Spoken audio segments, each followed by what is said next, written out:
Attention, duelists. Attention! For the next episode. Duelists! Attention! Yeah, Attention! that's what we do duelists. on this show now. My hair has an erection. Yes. And our hair erection is pointing straight to the heavens. And we're talking about My Yu-Gi-Oh! hair is the hair that will pierce the heavens. That's where the joke is. You found it. You found it! We're talking about Yu-Gi-Oh! Duel Monsters now. That's the famous one. You found it! Whoop! You found it! How about you? Yeah, we're talking about the famous Yu-Gi-Oh! Now, Duel Monsters, aka Hell just Yu-Gi-Oh! yeah, in the we rest of the did world. it! AKA the Stop. Yu-Gi-Oh! from now till forever. Yeah, this is by far the longest single series of Yu-Gi-Oh! It's all card games from here on out. Yep. Only card games. Did you Except Sometimes cycles. Except Young for Yugi in the... has now been downgraded to Diet Coke Shazam. Yep. Oh, what? Did you miss the times when Yugi played other games besides card games? I don't even care that he's not playing other games. It's just that none of his powers are a thing anymore. That was Except directed Mind Crush, he's still got that one. That was Yeah, directed at the He audience. does now! Yep. His answer to every single fucking problem now is just Mind Crush. See, It was cool when it was specifically got it. reserved for Kaiba, because only Kaiba was douchey enough to deserve Yugi to use his own power, rather than just leaving it up to a shadow game. Now, that's just all he does to anyone. See, in the manga chapters covered here, he does unique penalty games for all the characters he does it to, but I don't know what the hell happened, but as soon as Team Nos, or whoever they're called, took over, they decided, okay, what if he only does Mind Crush all the time? I watched I just to determine which I wanted to see, I watched both the sub and the dub of the first episode, and I don't know how it's handled in other parts of the show, because I did settle on the sub, but as good as the dub actually is, apparently, the actual dub itself is actually pretty faithful, aside from the censorship of the actual animation.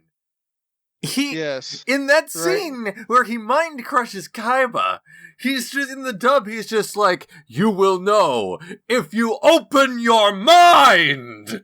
Yes. Open your heart and you will say. Open your mind. Yes. It was so fucking stupid. Yeah. Oh no, the dubbing of the Yu-Gi-Oh! Dub, it hits so different. It's magical. Overall, I found it to be relatively accurate, actually. Well, although to be fair, I have been watching the Crunchyroll subs, which are very clearly done either by 4Kids or somebody who used to work for 4Kids, because there's Shadow Realm, and Curtis posted an image about somebody talking about a fetish, and I don't remember seeing that at all. Yeah, they the Shadow Realm is only ever mentioned once, and it's when Pegasus duels Yugi in the finals, which we haven't even got.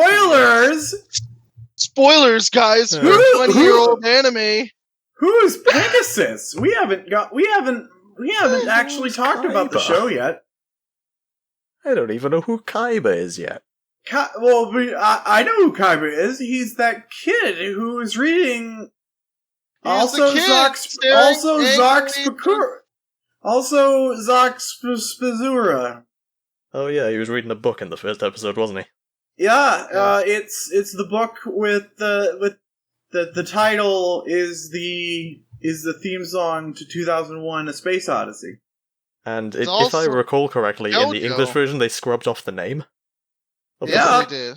Because 4Kids was afraid of encouraging children to read, so they remove all text all the time, even if it's plain English or utter gibberish. Like, even if the text is unreadable, they will take extra effort to scrub it off. That is a thing they do, in fact, do way too much. There's also one scene. Like, I watched a bit of a comparison video to see, like, the changes that they made. And there was one scene from, like, probably much later in the series where Kaiba is hanging on a cross, and they just sort of smudged the cross into a fucking, like, plank. Yep. Yeah, a lot of these changes... I noticed right away myself when I was watching the dub of the first episode, when Exodia comes out of the pentagram, they just straight up, like, they spirographed it. So, actually, it wouldn't be an actual pentagram anymore. Actually, they replaced the original artwork for whatever the hell Exodia comes out of, straight up with the spellbinding circle trap card. Mm-hmm. Huh. That's literally what it is. In lore, I guess the spellbinding circle is powerful enough to affect Exodia. The point, a lot of the reasons why 4Kids had to change things is because they were trying to be some website online. Basically, they were at the whims of soccer moms. Yeah. Yeah. Very, it says it in their name. They were 4 kids, you know? That's what they were trying to be. Very early on in the days of the Yu-Gi-Oh! Card game, back when there was only one booster pack released in English, Legend of Blue Eyes. A card that eventually got renamed to Trials of Nightmare, released, called The Trials of Hell. And soccer moms got so pissed. And now we have Bastard Dragon. Yep. So, just before recording, I found a card called Bastard the Ashen Dragon that released recently. It's not even out yet. I don't know why Konami would do this to themselves. They basically run Yu-Gi-Oh! Now, as far as... Curtis! Sorry. What I'm saying is, you can fucking... like, flip your little animation that flips a card to show a thing. It'll actually show a card now. Yeah, but it'll show the wiki page of the card. God damn it! That's what I did in the last episode. Bastard the Ashen Dragon! Yes. Not in this episode. Ryu whatever bastardo. That's how you say it. Yep. So anyway, this episode, the first episode is like the weirdest condensation of the Death Tea arc. Yeah, so it's like Kaiba's half original recap and half retcon. It's what the worst thing is? I started, like... I watched the YouTube uploads that the official Yu-Gi-Oh! Channel did of the dub of Season 1. They didn't include the intro at the beginning that summarizes, Yugi found the Millennium Puzzle. Yugi solved the Millennium Puzzle, now he has an alter ego. It didn't the one that you complained about? That. It didn't have any of that. And then nobody would know what the hell was going on in this episode. And then after that, every episode you watched had the intro, and then you complained about it. I was annoyed by that, because it was... every single episode, up to like episode 30, has this intro. And this intro, combined with the previous episode recap that they almost always have, because after like episode 10, every single episode is a multi-parter. Look, there's like a full 2.5 minutes of fucking nothing. Look, they were hoping that you'd get the gist of it in the first episode, and the intro is basically a recap after that. Except it's not, because the intro has completely different information in it that they just glossed over, because it's really weird. Team Nas seems to expect you to have watched the original anime, even though they're not associated with Toei in any way. Yeah, it's very strange. And also it's like there's a flashback to the Burger World scene. Yeah, Justin's not even there. In a later in a later episode.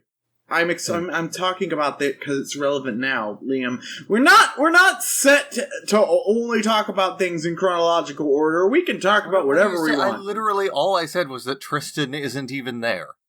Did you mishear what I said or something? Because the first time they went to Burger World, Tristan wasn't there. Although the first time someone went to Burger World, it was Tristan who went to Burger World. No. The scene is a recap of the scene when Yugi and Joey go there and catches Taya and Tristan working there. But Tristan in the recap is not involved at all. Yeah, this episode has this show has and also the murderer ain't there either. That would be too difficult to explain in a recap. So I can't tell if the murderer was actually part of the manga. Joe, Joe? Yes, the murderer is part of the manga. In the manga, he actually gets lit on fire instead of hallucinating it. Yeah. There's so egg basically, in the hamburger. This show has some of the most interesting and hard to explain forms of adaptation. They will cut and merge like so many things. Like there were originally multiple episodes and sequences about revolving around Burger World, and I guess Team NOS decided, hey, what if there's only one sequence about Burger World? And surprisingly, even though Season 0 is considered to be the darker one, this one replaces the fire murderer with the molestation murderer. Can we also appreciate for a moment when Yugi and Joey are in the alley reminiscing about when they met? Oh, yeah. Joey is even more of a dick in the recap. Because rather than just taking the central puzzle piece and just sort of like underhandedly throwing it in the river when Yugi wasn't looking, he just straight up takes it from Yugi, walks over to the window, and chucks it out. Joe, what happened in the manga? Did he do that? Was he a dick in the manga? I know that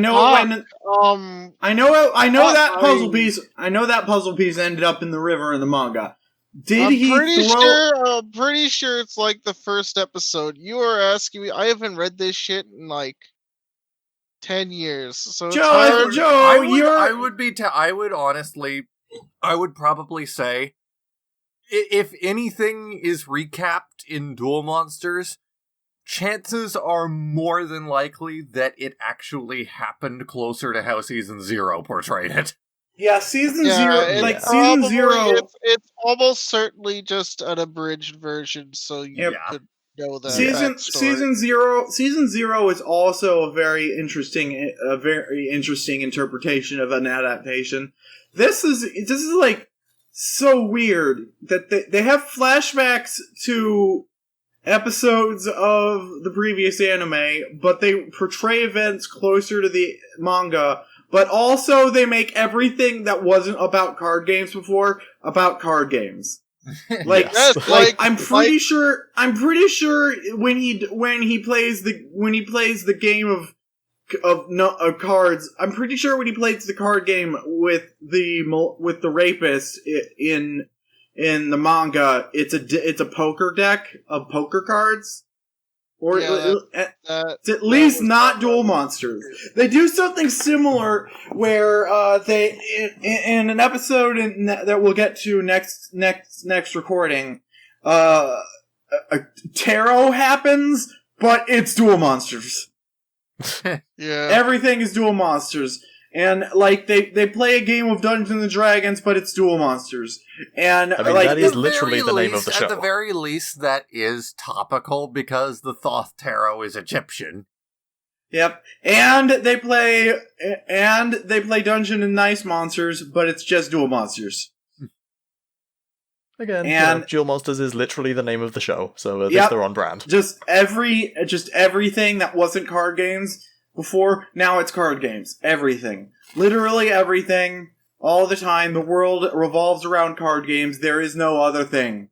And I will say, for the most part, it makes sense. Like, what they presented here with the whole Duelist Kingdom thing, most of it makes sense. The characters have alright motivations for wanting to play the card games against each other, except in a few instances, which we'll get to. Yep, we'll get to it. So yeah, Yugi... Keith. So anyway, Yugi is talking with his groups of friends.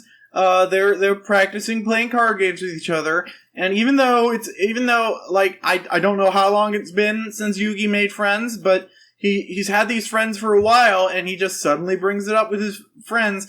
Hey, my grandpa has a really, really super special, awesome, rare card. And even though the whole world society is based around card games, this is the first time I'm mentioning it. It made sense in Season 0 in the manga when the whole world wasn't about card games. But now that it is, you'd think that would have been the first thing he told his friends about. Yeah. That's weird. He's just saying it in earshot of Kaiba, so Kaiba can come steal it.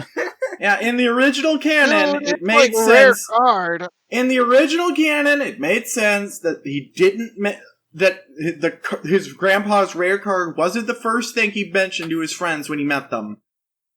And now that the world's about card games, it kind of doesn't. That really should be your main like. Hi, well, I guess in real life you wouldn't just walk up to someone and say, "Hi, I have a gun." Oh, that's another thing. Every conflict in the world is settled with card games now. Every conflict. They also have guns, but they don't. Or use just them so straight much. up punching. Well, okay. Yeah, so don't worry, dude. They retrained that card. Yeah, so in later seasons, we're going to find out that the world's military literally revolves around card games now. Okay. But they didn't always. The world didn't always revolve around card games until a thing happened that we'll elaborate on when we get there. Season 3, I think it is. So the thing that happened didn't Superman 4 all the guns, so there clearly are still guns. They just use them a lot less. Because trading cards. So, anyway. How about we get into the actual plot of the show? Yeah, well, let's start the episode. Oh, shit. Have we not even started the podcast yet? Well, we've kind of started the we've been talking about things. This is the podcast. Anyway, Yugi tells his friends all about how his grandfather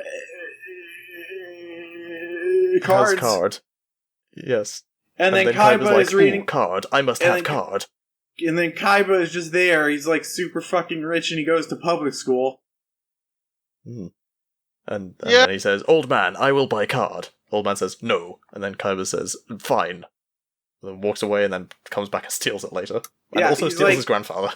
He's like, he sees that the rare card is definitely the Blue Eyes White Dragon, the exact card that he's looking for copies of. And I have a question. Mm-hmm. Yes? Okay, so Kaiba kidnaps Yugi's grandpa. Then he challenges him to a duel where they bet the Blue Eyes White Dragon. Then he loses. Be right back. This is all fine. Someone's knocking on my door. Of course. This is all fine. This is all fine until why is Yugi's grandpa like on the floor? Because he just can't stand losing at card games. It tears him up inside. He doesn't. He's like, "Oh, you're my Jack." Just like what happened? I thought it was a card game. His old heart can't take it. No, sorry. He's like, "What did you do to exactly me?" Just what had a Kaiba friendly said game too. of Like, I cards. think it was too much excitement for the old man. Yeah. Yeah, so dumb. And then right after that, he tears up the card. And now this one will never be used against me. He tears it up, and I'm just like, okay, Kaiba. I guess that you can only. No. Since he couldn't risk someone stealing it from him or something. I don't know. Since he couldn't use it in his deck. Hi, I'm back. Hi, I'm back. He had to destroy it. Hi, I'm back. That was just David Bowie. Oh, okay. No, nothing to worry about. Wow, from back from the dead, huh? Yeah, I live in the Shadow Realm, don't you know? Okay. Oh, okay. Anyway, yeah. So the official card game rules are you can't have more than 3 copies of any one card in your deck, and Kaiba yeah, as I assume Joe was saying, because I'm just guessing what you guys were talking about. Kaiba's all like, well, if I can't use this Blue Eyes in my deck, because I already have 3, then I'm gonna rip it up! I can't risk anyone stealing it from me, even though later in this season, someone actually does steal my deck. My whole deck! That's true. So basically, he could have just slotted that card into his briefcase that no one bothers stealing. Yeah. Or taking. He keeps offering that briefcase to everyone and no one wants it. I have every card in the world except Blue Eyes White Dragon, old man. I will trade you literally every card in the game except the Blue Eyes for that Blue Eyes. And he's all like, no. But it's a special card given to me by a friend. A friend gave it to me. Later we're going to see that this is like a token of war, basically. They're going to expand the fuck out of Grandpa's story about this was a card given to me by my friend. Like, we're gonna find out what that means, and oh my god, it kind of makes sense how sentimentally attached he is to this card. Okay. Here it's just like, holy shit, this man really likes his friend, whoever the fuck. Yeah. It's like, but yeah, like, every store has something that they display, but they won't sell you because it's just there for decoration. It's like, yes, this is one of the most valuable cards in the game. It's not for sale, it's just there. Because I just think they're neat. Yeah. And Kaiba's all like, fine, if you won't trade for literally every card ever made, then I will buy it. Name your price. And he's like, I will buy it by force. Yeah. So we've been over that part, but I would like a prostitute. He would. I am banned. I am banned. I would like Taya. I am banned from every whorehouse because I bring a tape measure every time to measure the breast sizes. That's just all he cares about. He doesn't even get turned on by it. He just keeps measuring breasts obsessively. They don't necessarily shout out to mind the NSFW channel on our server that has now been renamed from Snitties to Grandpa Sugoroku's Titty Zone. Now the whores, they don't mind if you measure their breasts, but they are a bit confused when you bring your own tape measure. They're very confused and uncomfortable. Anyway, Grandpa's what was this children's card games? He's on the ground, he's crying, he's like, oh, Yugi, you gotta avenge me. Go beat him at cards. Believe in the heart of the cards. Yep, it is so weird. It is so weird, this whole sequence, because... So the holograms gave him a heart attack? Yes. That's what we're to believe. Yes, that is what we're told in the episode. Yeah. So in the manga, that thing that happens to Mokuba in season 0, that also happens to Yugi's grandpa. Yeah. But we never actually see that, and they never state it in either anime adaptation of this sequence. It's so implied basically in the Toei series. It's implied, but like we never get a solid confirmation that that's what happened. And for years, I didn't even know that happened to Mokuba. I didn't know why the fuck seeing a hologram of a monster would give this old man a heart attack. But I guess it was like he probably thought the holograms were cool and just wasn't into whatever the fuck it looked like when Kaiba did the. Actually, wait a minute. No, he wouldn't do the Mokuba thing in this, because apparently in this version of the canon, he didn't do the Mokuba thing to Mokuba either. Yeah, so the reason he did the Mokuba thing in Season 0 in the manga was because he'd been he didn't even do the holograms until he met Yugi. So, this this anime cutting directly to the card games makes some things make a lot less sense. Originally Kaiba got the inspiration for the holograms from Yugi, and also he gave Grandpa a heart attack because of the thing he learned from Yugi. And here it's just like, oh, playing a card game is like me seriously injured. Yeah. I love little Karibo. He's a good boy. So Yugi He has a head. Yes, so Yugi gathers up his grandfather's cards and says, "Don't worry, I'll avenge you."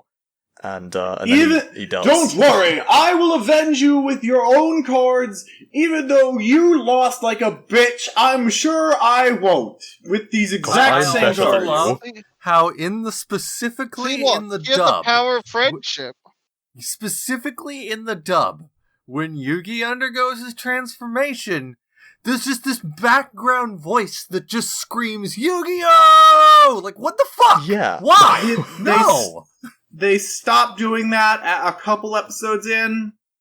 But why would they do it in the first place? That's so stupid. Here's the thing, Josie. They don't. My brother's been watching Duel Diet Coke Shazam. He screams Yu-Gi-Oh! And he becomes a big boy. Okay, maybe... My brother's been watching it in English, and they do that even into, like, season 3. God damn it! Oh god, he's literally Shazam! So basically my brain... I was joking when I said that before. I didn't know about that. My brain recognizes this as so stupid that I guess I edited it out of my memory. So... Probably just became numb to it. So I know about it, and... Another bit of weird adaptation needness is that by this point in the manga, Yugi is aware of Yami Yugi, which I guess is what we're calling him now, because... Well, he's kind of aware of him. He doesn't really know anything about him. He just knows that, sometimes I turn into the other me, and that's weird. Yeah, well, like, in the manga, like, they do know each other by this point. Yeah, it's like, they know each other exists, but here, since they jump directly into the duelist kingdom and shit, they basically have to do it all over again. So, like, what was I talking about? Shit. I mean, right, so good job, Josie. Yugi eventually gets to the point where he asks, so what do I call you exactly? And then he's all like, I've been called many things over the years. Yami, Yu-Gi-Oh! The Pharaoh? Yes. Oh, I don't know. Is that in a part that we've gone over no, already? Not yet. No. At the end... As far as I've gone over, everything up to and including the battle with Pegasus, he just refers to him as my other self. Yep, after Duelist Kingdom is over, Yugi and Yami Yugi have, like, a face-to-face meeting in the Brainscape, and Yugi asks him, so what exactly do I call you? It's getting weird to keep calling you the other me. And he says, I've been called many things over the years. Pharaoh, Yami, Yu-Gi-Oh! Yeah, they hasn't talked to him yet. It's like they had one of the soccer moms who threatened to sue them write that sequence. Yeah. Because, like, the name of the franchise got to be the name of the character, right? Even though... Okay, but it literally translates to King of Games, so... that's not literally his name! His name is something he would be him. Yeah. His name, okay, to be fair, he doesn't know asked, his name. What should I call you? And Yami Yugi says, I have been called many things. You know, it kind of makes even less sense, because at that point, they had both, because I guess they both count as the winners. Like, spoilers, Yugi wins and becomes King of Games, so Yami basically says, oh, you can just give me the title of that we won and call me that now. That's my name. Not you, just me. Call me that. Exclusively. It's a plot device that he doesn't know his own name, so... Yeah. Okay, so basically, it's like, It's like winning a special contest, and then your imaginary friend shows up, and it's like, "Hey, I won the contest. This is my name." I did like, that. It's like Me. you win. It's like winning like Mr. Universe or whatever, and it's like winning the Mr. Universe beauty pageant or whatever the fuck it is, and your imaginary friend shows up and is all like, I am Mr. Universe now, not you. You're just Greg.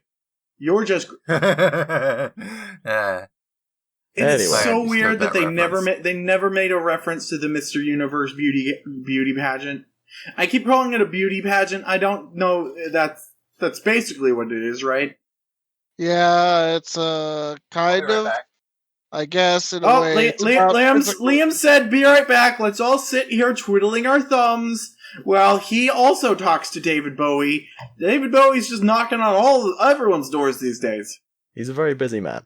He's a very busy man. So he didn't die. He just decided to retire and go across the world knocking on random people's doors until he's knocked on every door. What? Wow, that's epic. But also, That's like a character in Hitchhikers. Yep. We should go to episode 2. Yeah, so episode to wrap up episode 1, Yugi beats Kaiba using Exodia because he's really lucky, and then so supposedly nobody in the history of the card game has ever summoned Exodia, which makes no sense. So it's at least stated clearly that only 4 copies of Blue Eyes exist for some reason. It's not really stated that only 1 copy of Exodia exists. Yeah, I don't know.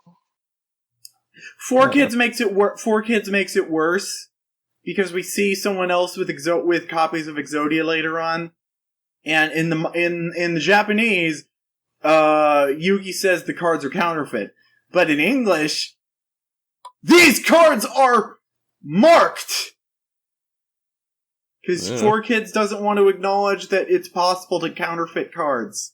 I guess. So they write in the plot hole that Exodia is a mass-produced card that people can have multiple. Exodia, the 5 pieces of Exodia are mass-produced cards that multiple people can have sets of. For some reason, Kaiba owns like all the cards, doesn't have 1 Exodia. It's weird.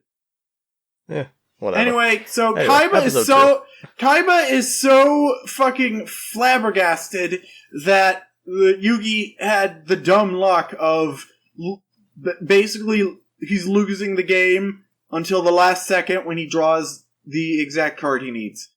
Yeah. Yes. Yeah. Anyway, what exactly did the Mind Crush do? It wiped out the evil from his soul.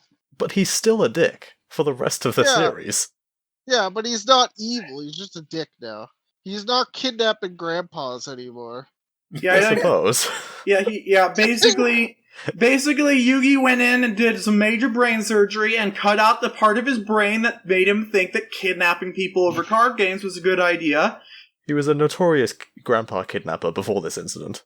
Well, now he only does it every now and again. It's also stated in the manga that Kaiba took those 3 copies of Blue Eyes he has by force. Killed people for them. Like, he killed people for them. In the manga, he kills people to get these cards. Very, very... Like, it could... Like, if you don't know exactly what he did to get the cards, you could make the argument that he probably bought them. Like the way he was doing with Grandpa. That's kind of what I assumed based on the anime. But no, in the manga, he literally kills them. I don't even know if Yugi knows about that, but yeah, that's what the Mind Crush. That's what the Mind Crush did. It made Kaiba cut that shit out. Okay. And that's why the next time Yugi meets Kaiba, they're all palsy friends. Like, yeah, Kaiba, you're kind of abrasive, but you're not a dick anymore, so you're our friend now. I guess. The part of you that kidnapped my grandpa is dead. Episode 2. The gang... Someone else kidnaps Yugi's grandpa. Well, yeah. That is, in fact, episode 2. The gang are watching TV. They're watching the Duel Championship boys. Yep, and the fucking localized names of fucking Weevil and Rex. It's fucking Insector Haga and Dinosaur Ryuzaki. Yep, that is fucking awful. That is their original names. That is their original names. You have to remember, in Japanese, dinosaur and insector. Well, actually, I think dinosaur still means dinosaur, but insector doesn't mean insector. It doesn't mean shit. So, yeah. So this is where I said that sometimes the localization just kind of works, because Insector Haga is a weird ass name, and Dinosaur Ryuzaki is kind of a mouthful. And also, his name is literally dinosaur, which is hilarious. It's a bit on the nose. A little bit. so is Rex Raptor and Weevil Underwood, but those sound like actual people names in comparison to Insector Haga. Well, let's not forget that Yugi means gamer. Well, that's at least I fucking love you for that drawing, by the way. That one's it's beautiful and I love it. And yes, Yugi is at least amusing. Dinosaur Ryuzaki crosses the line from being amusing to just I can never laugh at anything ever again. Okay, so yeah, the dinosaur gets beamed by Insector using equip cards. So, despite being one of the best players in Japan, apparently, we never see this character win at any game, ever. He only loses. We never see him win anything! Someone's gotta lose. And it's gonna be him. Even Weevil wins once. Even before we know his name, we see him losing in the movie. That's true. He just exists to make Yu-Gi-Oh! Abridged makes fun of how we never see Mai winning. We see Mai winning a lot. We see her beat fucking Rex Raptor because he loses with her fart card technique. Everyone, Joey kicks his ass, Mai kicks his ass, Weevil kicks his ass kicks his ass. That's how many asses get kicked by him. His ass kicks. Yeah, kicking! Pretty hard. And then, Anyway, Grandpa comes in and he's like, "Oh, I found this totally not weird and random VHS in the mail." No, I want to talk about this fucking card game more. So Rex plays this fucking weak ass card, twin-headed dinosaur or whatever, and the announcer says, Rex has played the most powerful dinosaur card, 1600 attack. Yeah, all the cards are fucking weak at this point in time. The only card. 1600? Blue Eyes White Dragon, at this point in time, was probably the single most powerful card. There are more powerful dragons than 1600! Yeah, okay. There are, okay. So, and then, without doing anything to it, he just attacks in to Weevil, and Weevil's like, "Aha! I have a trap card. Now I'm gonna play a shitty ass card and equip it with a bunch of good cards because I know how to play this goddamn game." We know he has Red Eyes Black Dragon, so doesn't that count as a more powerful dragon card? It's a dragon, not a dinosaur. Oh, okay, not a dinosaur. I think maybe Two-Headed King Rex was the strongest dinosaur when it came out. Maybe I'd have dinosaurs to just suck. They did. They did. Now they've sucked. But back then, they sucked. For the longest time, dinosaur and reptiles were very under bubbles, and fish, and fish. And there are a lot of types that just suck. You can really tell which characters were the least popular in this series in this season because their archetypes got the least amount of focus in later in the card game. Also still suck. Yes. Yeah, insects also still suck. Yeah. There has yet to be a version of Ultimate Moth that works the way it does in this, but they at least homaged it with a card called Ultimate Insect that does something similar. Anyway, they made the Kakuna Super Evolution. Anyway, so Weevil wins this thing, and then Pegasus shows up. It's like, here's a big fancy cup that's bigger than your fucking head. You can fit this cup over your head. Anyway, this tournament doesn't matter. You want to come to my island, little boy? This tournament doesn't matter. I'm hosting Lord of the Flies tournament. It's a battle royale. Come, God damn it. Come, murder your friends. Murder all of your friends with card games. I am gay. Aren't I great? So Pegasus J. Crawford in the Japanese version. Despite having an English name, they changed it in the English version to Maximilian J. Pegasus instead. Because Maximilian J. Pegasus is a better name. It is. It is. It is. Yeah. But, no cap. Yep. Yeah. Really. Anyway, what was it? Right. So anyway, Pegasus. And then suddenly, after they're done watching the thing... Wait, no, they're not. Okay, Sorry. no. Yugi gets a suspicious VHS, he puts it in the thing. Oh, Pegasus shows up, and he's like, freezes time, and he's like, yo, Yugi, we're gonna duel this magic duel, but the VHS is only 15 minutes long, so you better hurry. Yami no game! How the fuck does this work? Even in the realm of magic, how does this work? Is this VHS tape like does this VHS tape like call up Pegasus in his brain like he's just at a business meeting because he has a fucking company to run and he receives a Skype call in his brain and so like, wait everybody, I have to take this, and then he just says beep boop boop boop boop on his own head. And then everyone he was at the regional championship, so like, did he just duck into a corner to call Yugi? Yeah, I guess. Or is this VHS tape a Horcrux? Look, the point is, Yugi almost beats him, but too bad. Took more than 15 minutes. I win, and then he steals Grandpa's soul, and is like, "Come to my island, Yugi boy. I know you beat Kaiba. You're really good." And then. Basically, Yugi isn't chasing thrills. He's all like he didn't want to do a Kaiba, but he did anyway. And now he accidentally beat Kaiba, so everyone thinks he's the best. So Pegasus is all like, "Hey Yugi, come to my island," and Yugi's all like, "But I have school and shit." And then he's all like, "Too bad, I'm gonna kidnap now Grandpa." You don't have a grandpa. Yeah. Too bad your life is card games now. Anyway, so before this, there was a B-plot where Joey sucks at card games, but Yugi's grandpa showed him how to not suck at card games. Oh yeah, that happened. When I was a kid, I guess I just filled in the blanks and imagined there was just a whole Karate Kid montage of Yugi's grandpa doing ridiculous shit to Joey. A 1 second scene. Yeah, there's like a couple seconds, and then suddenly Joey is the 8th best duelist in Domino City. Yes. Wow. I mean, is that a high bar? We don't know.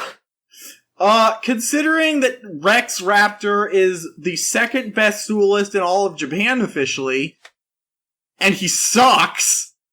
I suppose. Yeah, he sucks ass. So anyway, ass! Yes, so then Joey's like, yo, my sister is sick, I want to go too. And then all his friends are like, we're going to come with you. And then they all go on the boat to go to Duelist Kingdom. I'm pretty sure I'm missing stuff, but nothing we're missing. But nothing I'm not summarizing is important. So the show is so vague about what's wrong with her that they don't even mention she's blind until like. Yeah, she's going. No, she's not blind yet. She's going blind. And I need the basically money to no. go. Okay, but basically when Joey finds out, like, there's a good solid, like, 15 minutes where they don't explain that she's just going blind. We think she's dying, and then suddenly they're like, my sister's going blind, Yug.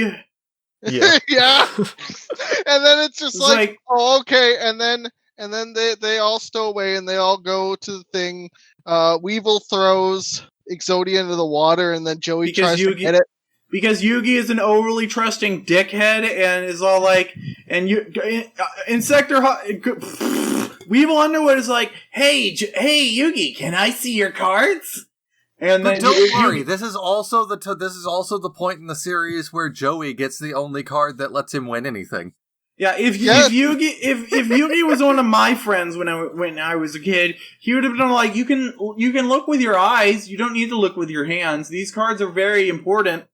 Most humans would say that, but no.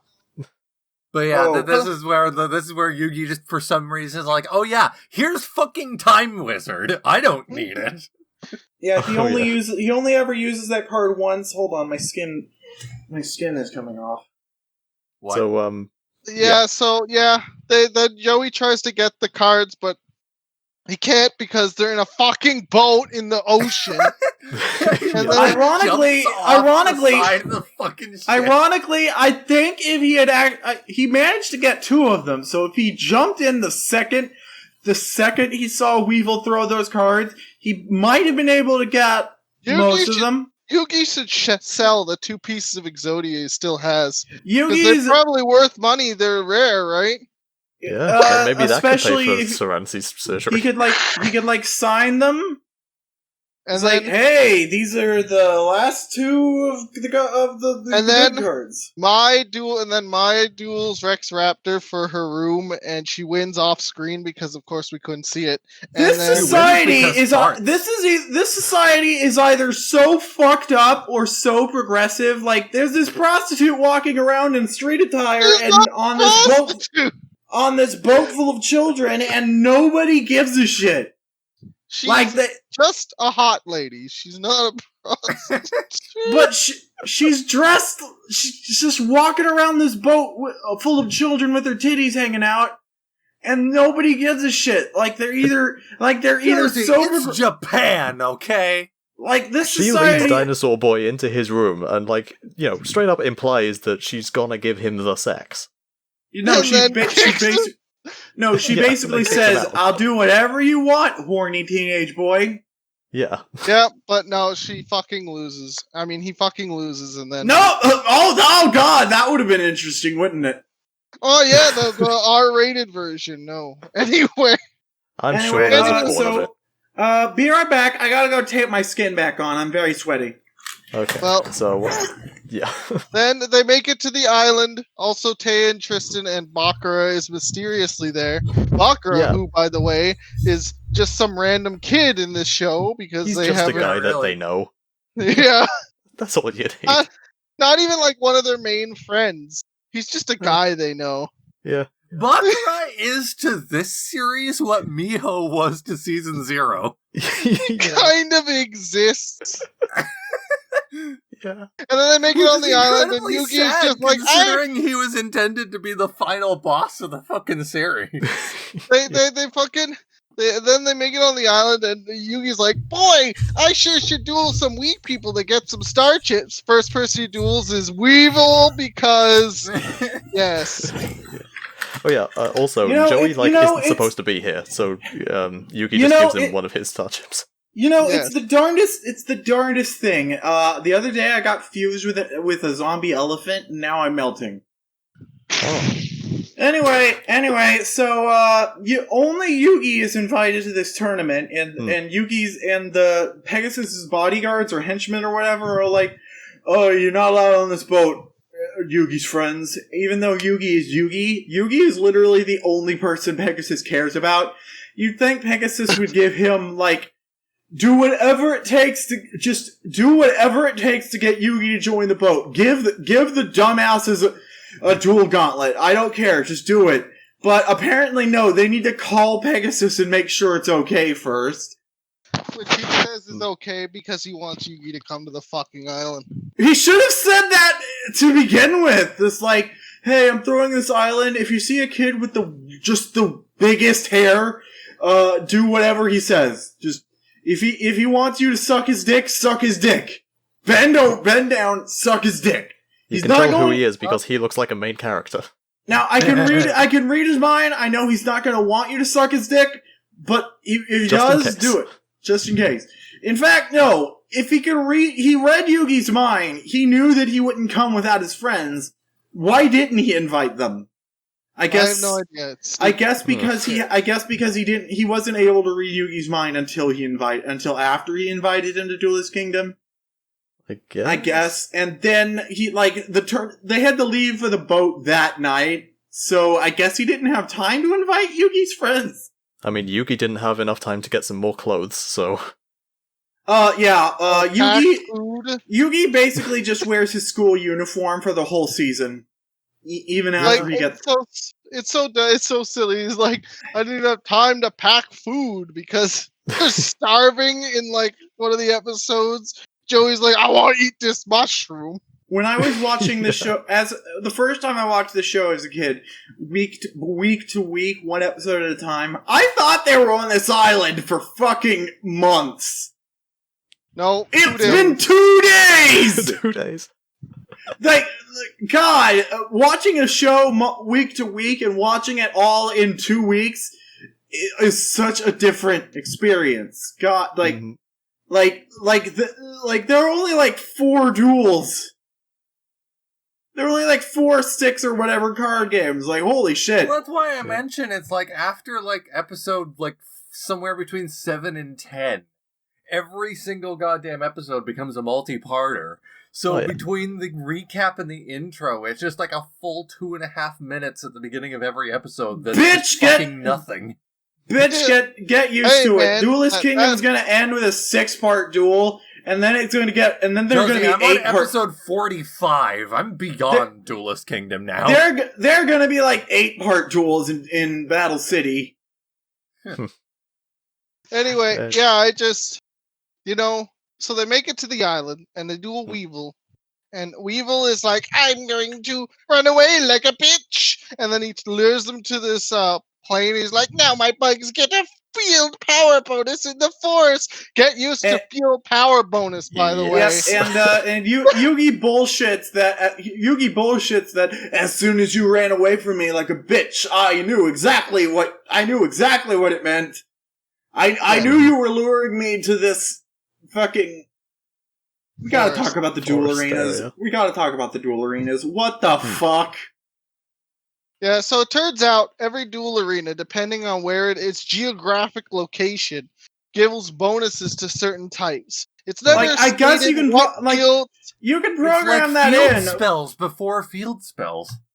Yes, it's never stated what field boosts what type, so we're just led to fucking guess. There's also the fact that later on in Duelist Kingdom, it seems to entirely depend on what kind of deck is fighting and who is fighting who.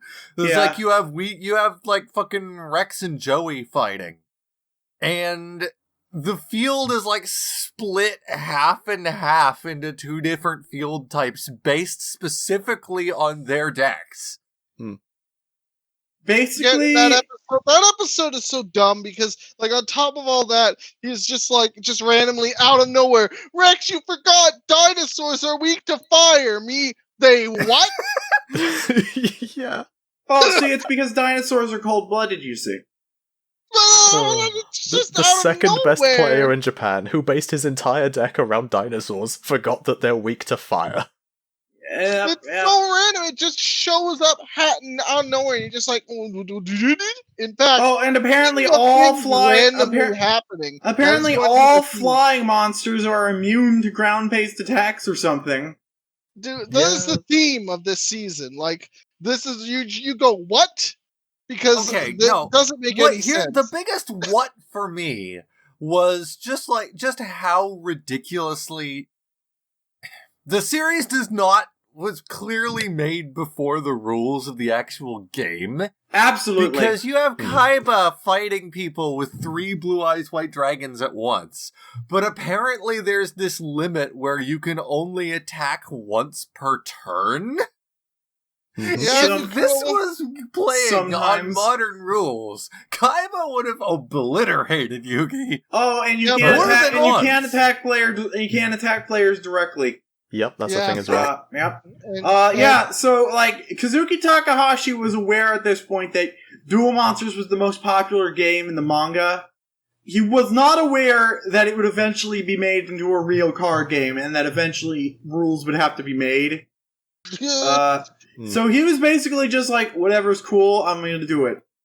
I mean, we haven't even gotten to the most spectacular duel of them all, which is Panic or whatever is. We're going to get to that in chronological order because I have so much to say. This podcast is going to become just about that episode when we get there. Episode. Where are we right now? I forgot. We're beating Weevil with his giant. We're beating moth. Weevil into the ground because it's like, I play Cocoon of Evolution, one of the worst Donkey Moth, Josie. Donkey Moth. Oh yeah. One of the worst fucking. Oh my god! I just remembered. You forgot about that, did you? My favorite thing about this episode is when he's trying to summon the perfectly ultimate Great Moth, but he only gets the Great Moth. And it sounds like a donkey for some reason. He gets the slightly less than perfect moth. Yeah, so he gets Moth 6. What do you think? What do you think the final form of Great Moth is called? What do you think, Joe? I don't answer this. What do you think? Yeah, no, shush, Liam. What do you think? What do you think? Just said what it was.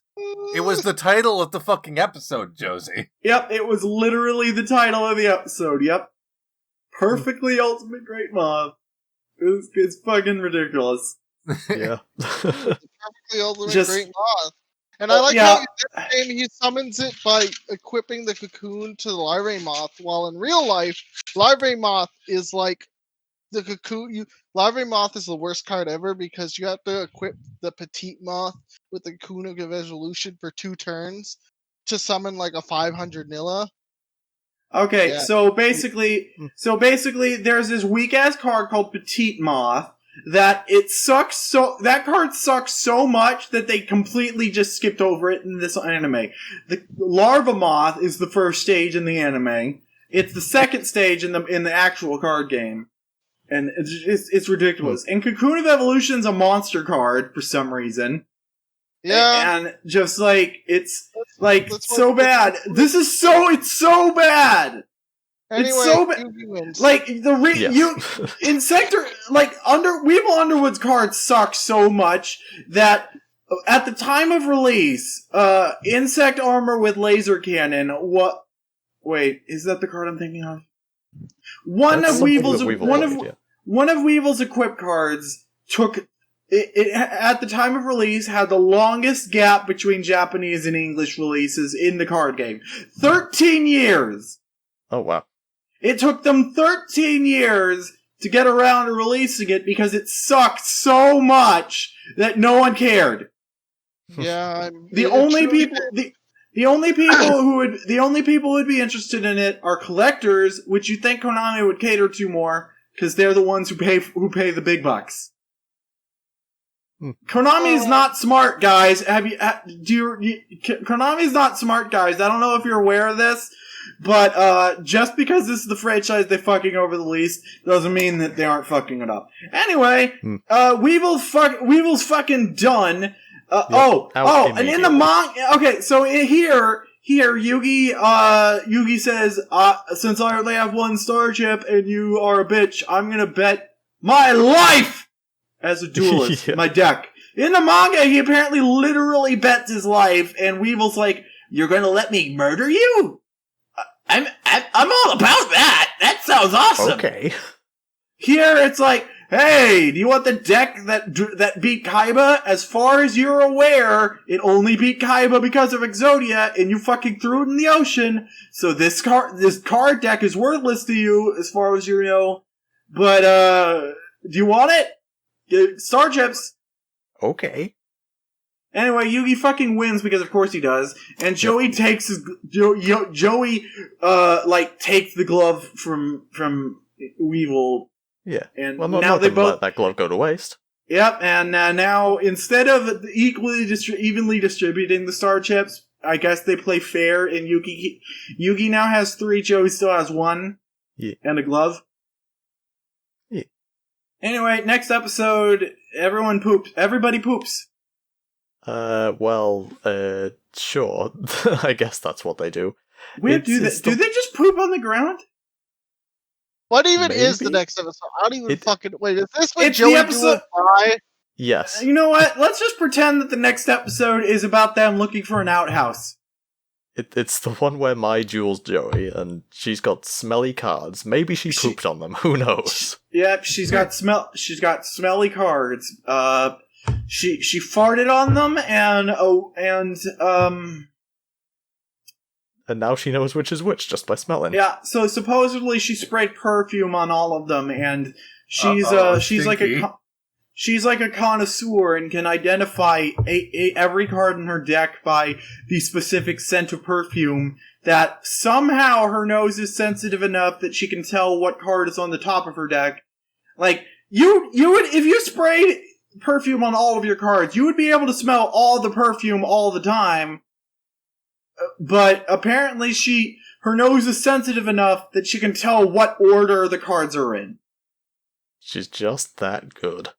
Does Kazuki Takahashi not have a nose? That's not how that works! Well, Like, whatever. I smell horrible! I can't tell where my fingers are without looking! Wait, Well, the point that- is, that sounds like a point me is- problem. Actually, most people can do that. I don't know where I'm going with this! Joe, I interrupted you! I am very rude! I apologize. Go ahead.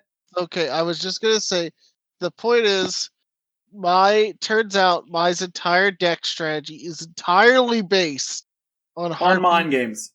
No, on solely Harpy Harpy lady. Yeah, Harpy lady, yes. it's just one harpy lady and a bunch of spell cards. She's like me. She's like me, basically. She has one monster that she just plays over and over and over again, and she's just hoping that her opponent gets so exacerbated by the gimmick of her.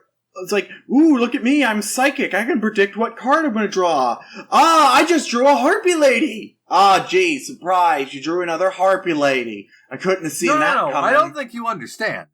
She doesn't just have she doesn't have multiple harpy ladies. She just has one harpy lady.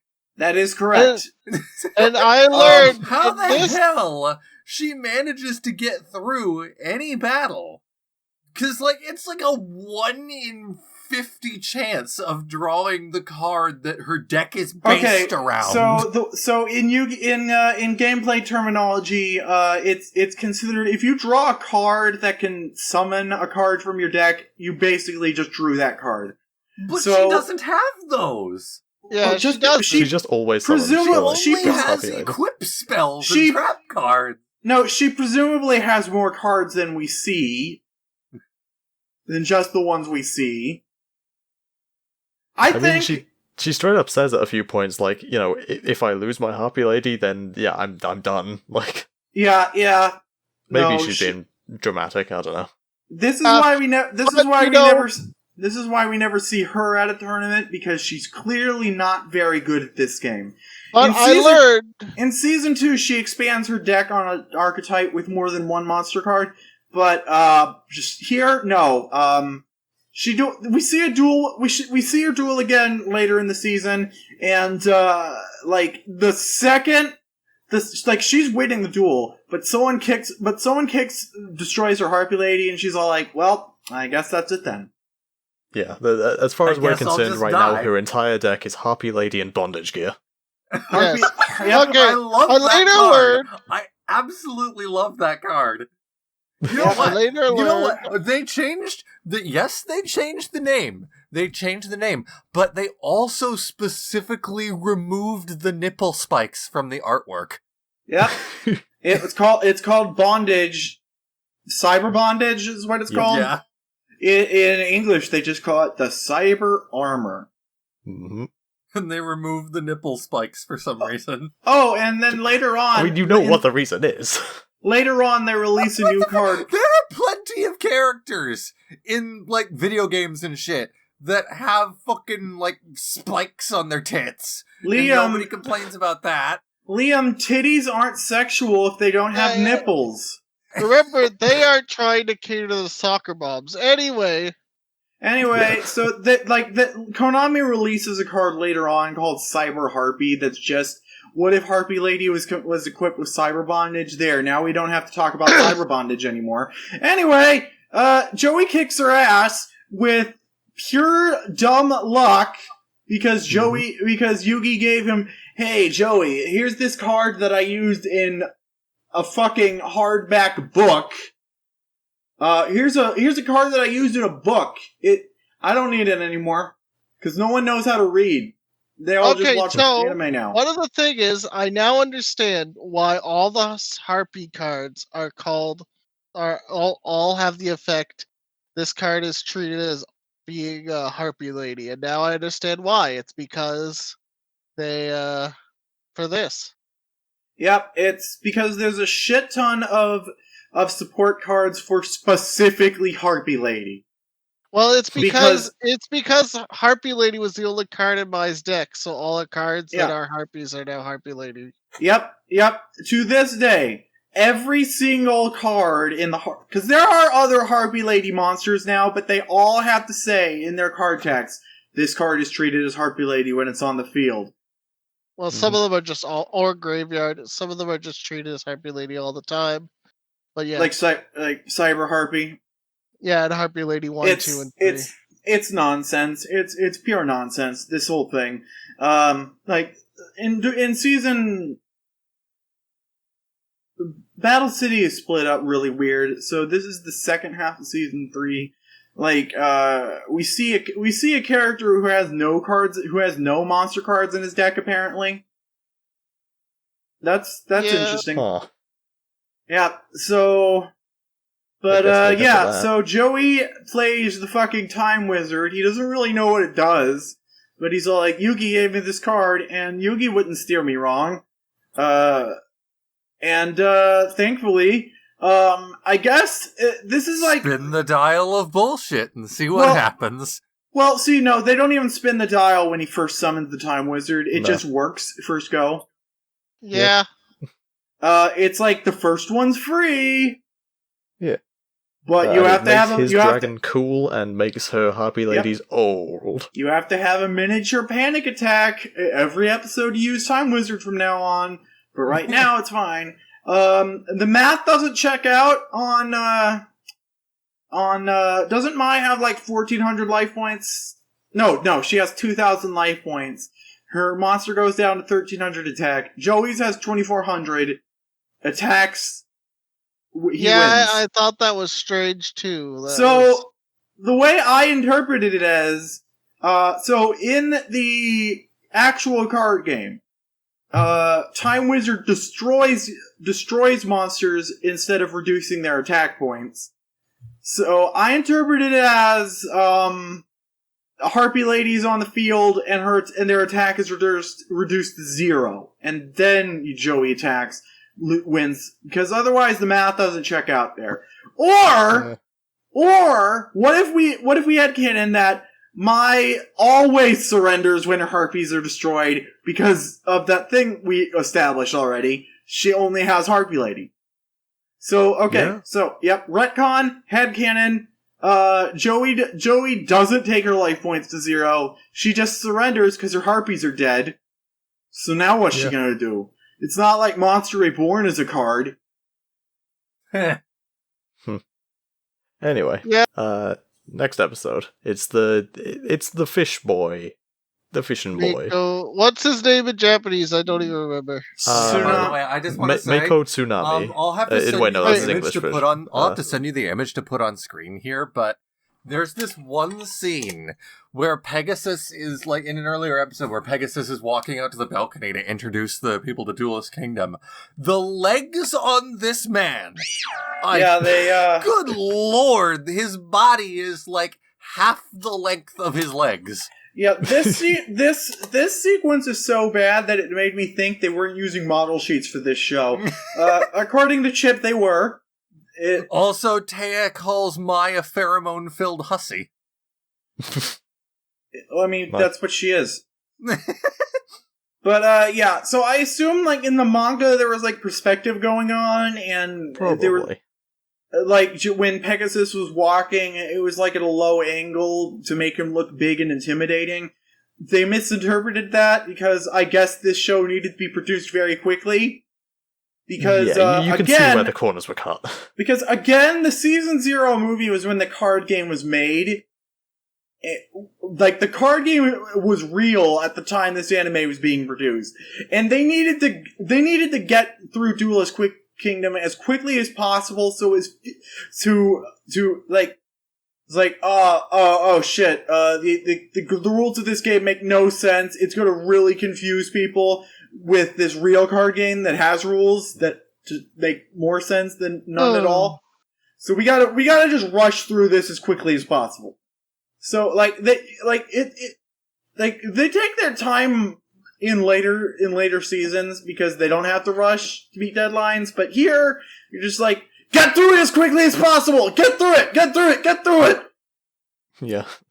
And to their credit, they did a good job because to this day there are people who are fans of Yu-Gi-Oh who think that the card game actually did have rules like this at one point. It did not. Yeah, so Mako Tsunami is a fish boy. He gets some fish, puts them out to cook, and lures in hungry nibbas to go duel them. And then he duels Yugi for the fish or something, and his deck is basically on this water field. My fish are underwater, so you cannot see them. And then Yugi randomly plays a dog and throws the moon to boost its power. And then later, he summons the giant soldier of stone, and it attacks the moon, causing the moon to crash into the earth. And because but the you're forgetting the best part. When if I recall correctly, when he summons the moon, it fucking pushes the tide out so he can see the fish again. Yes, he does. But then when he attacks the moon, it destroys it and moves all the water somehow. And I just love Attack the Moon. Land. Yes, Attack the Moon is a real card. It is a card. It's got the giant soldier stone. He's pointing at the moon. He's like, I'm gonna attack it. And then its effect is basically along the lines of when a rock is changes attack position, destroy a spell or trap on the field. Hence, attack the moon. The Konami employee who designed that card, he says that episode was his introduction to the franchise. He saw that show and was just in love, and so when he started working for the card game, he was like, "Hey, can we make a card based on this ridiculous thing that happened?" They need more cards like this. I want a card based on Panic's Duel, which we haven't got to yet. We haven't got. Here's the thing, though. There's no way to simulate what happens in a card game. There just isn't. Okay, but we'll get to it. We'll get to it. He attacks the moon and it drops and creates more land, and then he kills all the fishes and he wins. It makes no sense. I guess he can play monster cards in face down position because that's the only way to interpret what's going on here. Because remember, this is all a card game. There are computers handling the math, but how would this work in a card game? Yeah, I have several questions. My number one is, okay, so when he attacks the moon and the moon falls down, both players would have to agree to allow such an event to happen, because otherwise it wouldn't happen. But why would Mako ever go, yeah, sure, the moon falls down, I believe it. So so it's because I don't remember. It's in the manga or season 0 or the movie or somewhere. It stated that the holograms read your mind and interpret how you want cards to be visualized. So basically, what the fuck is the point of the Millennium Eye? This whole thing just doesn't make any sense. It just doesn't. It just doesn't make sense. So basically, what Yugi did happen because the holograms made it real. And this is not the first time Yugi will win by not making sense, because that is going to be a recurring theme for his next 2 duels. Oh yes, I am At not least going. once I am with not a little going. luck and help from Kaiba. I need to take a piss, but as soon as we get to the panic episode, I am going to take that piss, and then I'm going to come back, and we are going to go into it. Yeah, that's right. That's Ghost Kaiba, Panic, and Kaiba. They all of the rules don't make any fucking sense. He wins. Yeah. So Yugi is dueling this fish guy. The fish guy plays his monster cards in face down attack position, which is not a thing you can do in the card game.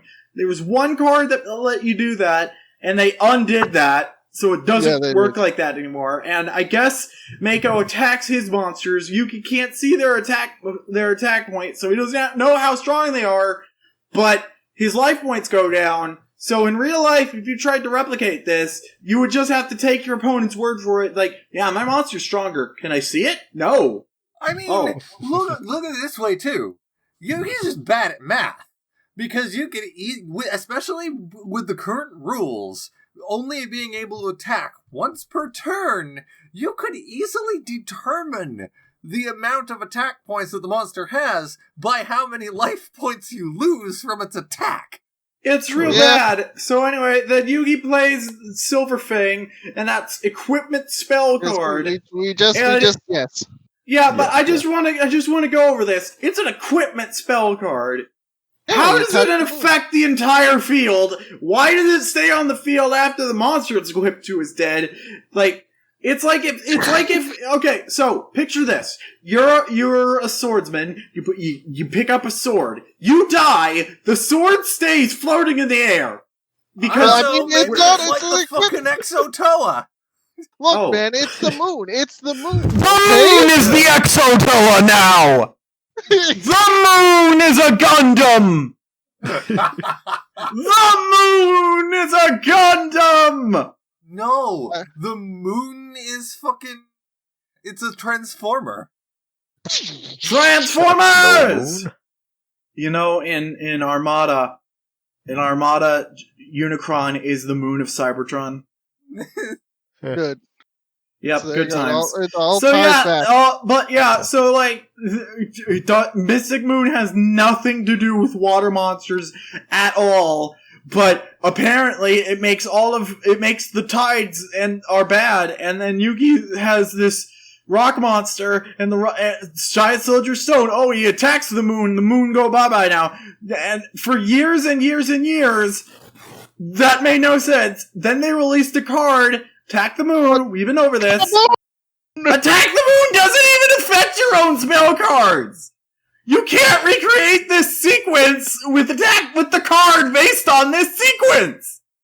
Dude, and they also made Giant Soldier of Steel!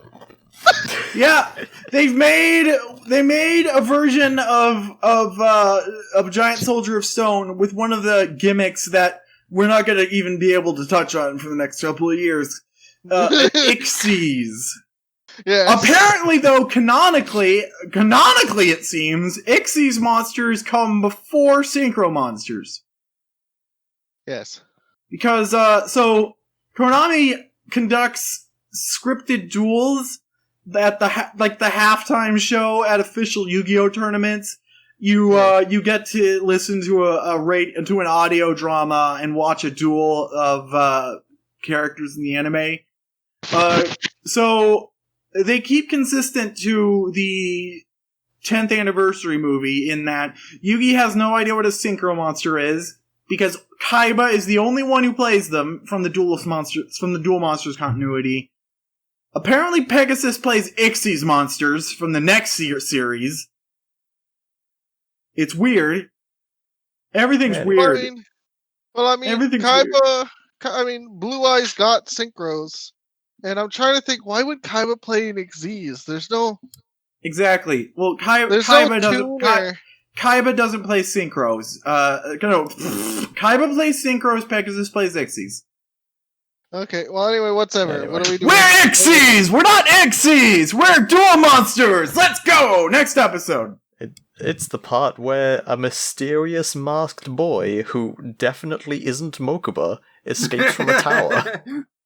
He steals some guy's they put Mokuba in the first episode just to establish that he existed. Yes. He literally is there for one scene where he's like, "Big bro, Big brother! For some reason, I'm worried about you. I don't know why. And now Why he's am here. I here?" Anyway, Pegasus just I really need to loves watch kidnapping people. He kidnapped Kaiba's brother because he wants to take over Kaiba Corp.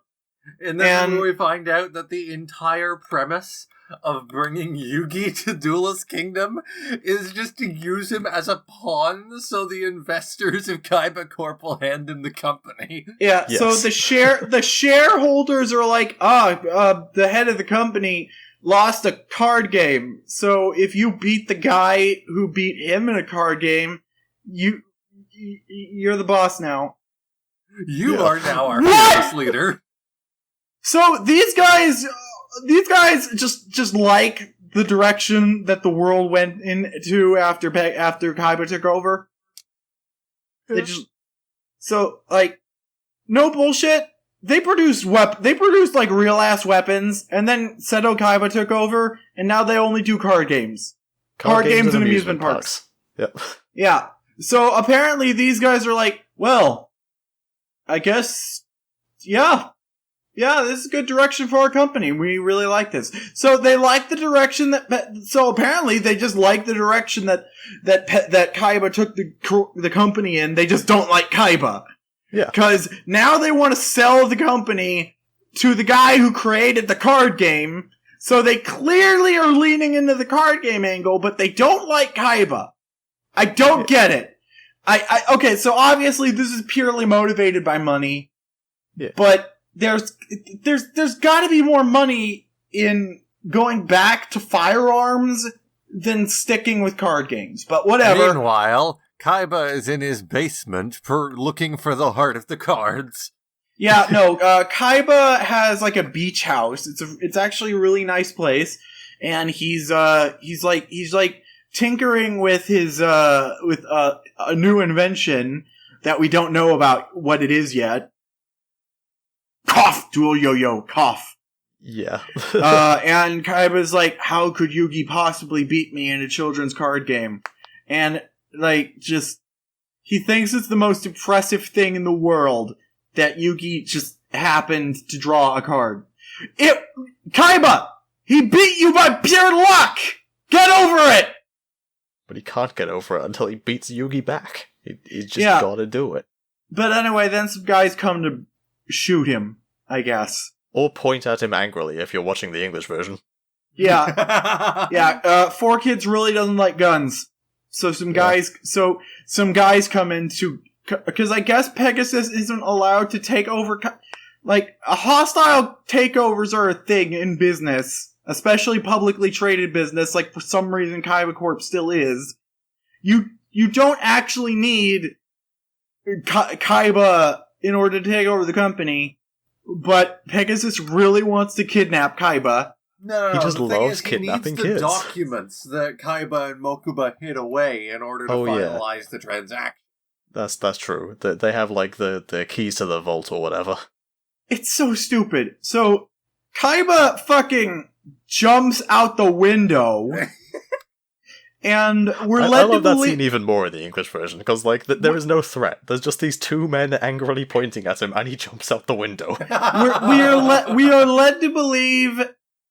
Well, see, without the guns, they could probably still fight him, but apparently Kaiba is fucking jacked. So, he's very good at fighting for some reason. Yeah, I wasn't going to bring this up until later, but there's another scene when he finally gets to the fucking Duelist Kingdom, and he's ambushed by one of his former guards, hair guy, and he has a gun to his head. He just flicks a fucking card out of his deck and jams the gun with it. That card is called the Goddess of Luck, and it has it got official art by Kazuki Takahashi, a second print, and it has a new version. And a support trap card. For some reason, this is apparently one of Kazuki Takahashi's favorite cards. Despite the fact that it has never been in any duel ever. Why the fuck is it one of his favorite card for this very reason? Why the fuck is it one of your favorite? If it's one of your favorite cards, why didn't you do anything else with it? We never actually see it played. I don't get it. Like, this scene is awesome. I can definitely see why he likes the card that was used in this scene, but wouldn't he have, like, done something else with it? To be fair, it sucks. Also the card sucks. Like, 1800 attack, 2000 defense, 1 tribute. You have to tribute summon a card that has... Like, Mystical Elf is better. It truly is. It truly Honestly, is. This card sucks. One of my favorite cards right now is Cosmo Brain. It's the only card I'll ever purposely play in Duel Links in face down mode, because it's not very great in, like, attack mode. It's only got, like, fucking 500 attack, but it's got 2000 defense, and its effect when it's attacked lets you fucking special summon shit. This is fucking great. But, yeah, so Kaiba jumps out the fucking window because he really doesn't want to fight 2 guys. Yeah. He makes sure to bring his briefcase, but not his fucking deck with his blue eyes white dragons in it. Yeah. He fucking kidnapped a guy and ripped the card in half just to make sure people wouldn't steal a blue eyes to use against him. And here, 2 guys steal all 3 of his blue eyes. And he just lets that happen. When I saw that, I was like, wait, as a kid, I had just assumed that the blue eyes that Ghost Kaiba played were fake, but no. They could have been! Pegasus is literally the guy who makes the cards. He could literally just print more at any point. He didn't have to, he didn't even have to steal Kaiba's cards. He could just make new ones. Very true. Yeah, it's just anyway. So we are led to just assume that Kaiba did just jump out the window and fucking die until the end of the episode, when the next episode preview spoils it. I was very surprised, though, that they somehow get away with implying that Kaiba killed himself without actually saying it in the dub. Yep. So like. At the end, back to Duelist Kingdom, Mokuba, I guess, stole a guy's shit, and that guy is sad now, and he's on a boat full of losers, and, Hair Guy's like, hey, this kid sucks, so he's going home.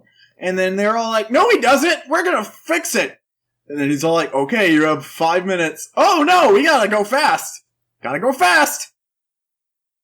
Yeah. So anyway, they find fucking Mokuba, and it's like, oh, well, for some reason we know who Mokuba is, but we don't know you're him. Yeah. Oh, sorry, not Cosmo Brain. Cosmo Brain's a good card, but I was thinking of Mechanical Arcfiend. Yeah. It has 100 attack and 2100 defense. Yep. So anybody who already left an angry comment about Liam forgetting what card did what, you look stupid. Watch the whole video before commenting. Anyway, so even Mokuba, though the whole video is going to be like 4 hours long at this point. So we only see 2 cards in this deck that Mokuba stole. There's presumably some kind of a strategy built into this deck. Mokuba does not understand it at all, and just summons really shitty cards, and just assume that he'll win because he's angry. But he doesn't have the heart of the cards, and that's why he loses. In Season 0, it stated that Mokuba... In Season 0, it stated that Mokuba is good at every game. In the manga, it clearly stated Mokuba is in fact cheating, and is not good at any game. Oh. And especially this one. In all Yu-Gi-Oh! Video games in which you can duel various characters, Mokuba is often included as a joke character that you need to lose several times to other characters before you can unlock.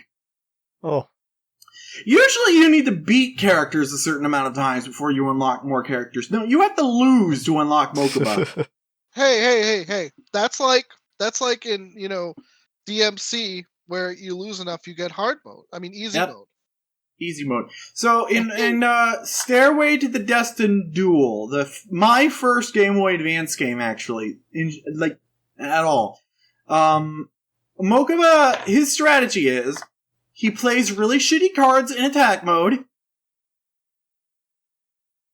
That's it. And that's that. And that's it. His strongest monster has 1400 attack and defense. Huh. Until you beat him within an inch of his life. If you beat him 10 times in a row, then every time you challenge him, sometimes Kaiba will show up and be like, "Hey, stop being mean to my brother. For some reason, I give a shit."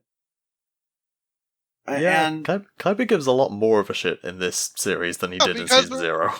Yeah, because he's been mind crushed, remember? I said I suppose so. Anyway, so after Mokuba realizes he has no idea how to play this goddamn game, he just tries to steal Yugi's star chips so that Yugi also has to... He sneaks right up to Yugi without Yugi noticing. Somehow. These duel arenas are very big, so... okay, so You'd hear him coming.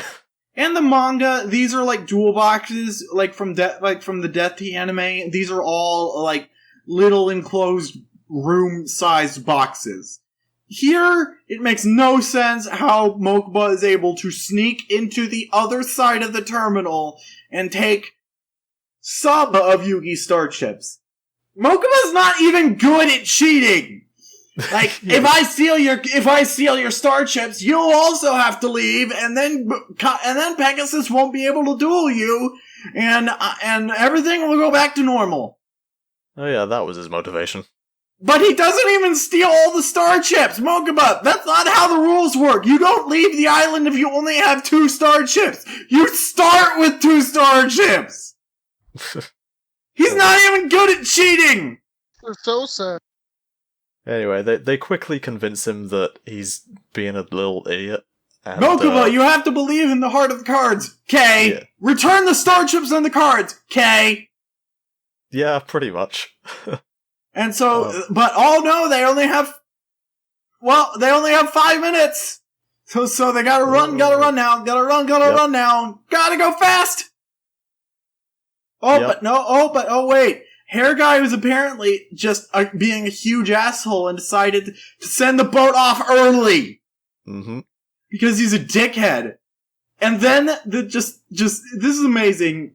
Yugi challenges Hair Guy to a duel. Yeah. I really want to know what would have happened if Hair Guy had accepted. Which is okay. What? What did happen was so much better. I mean, was it?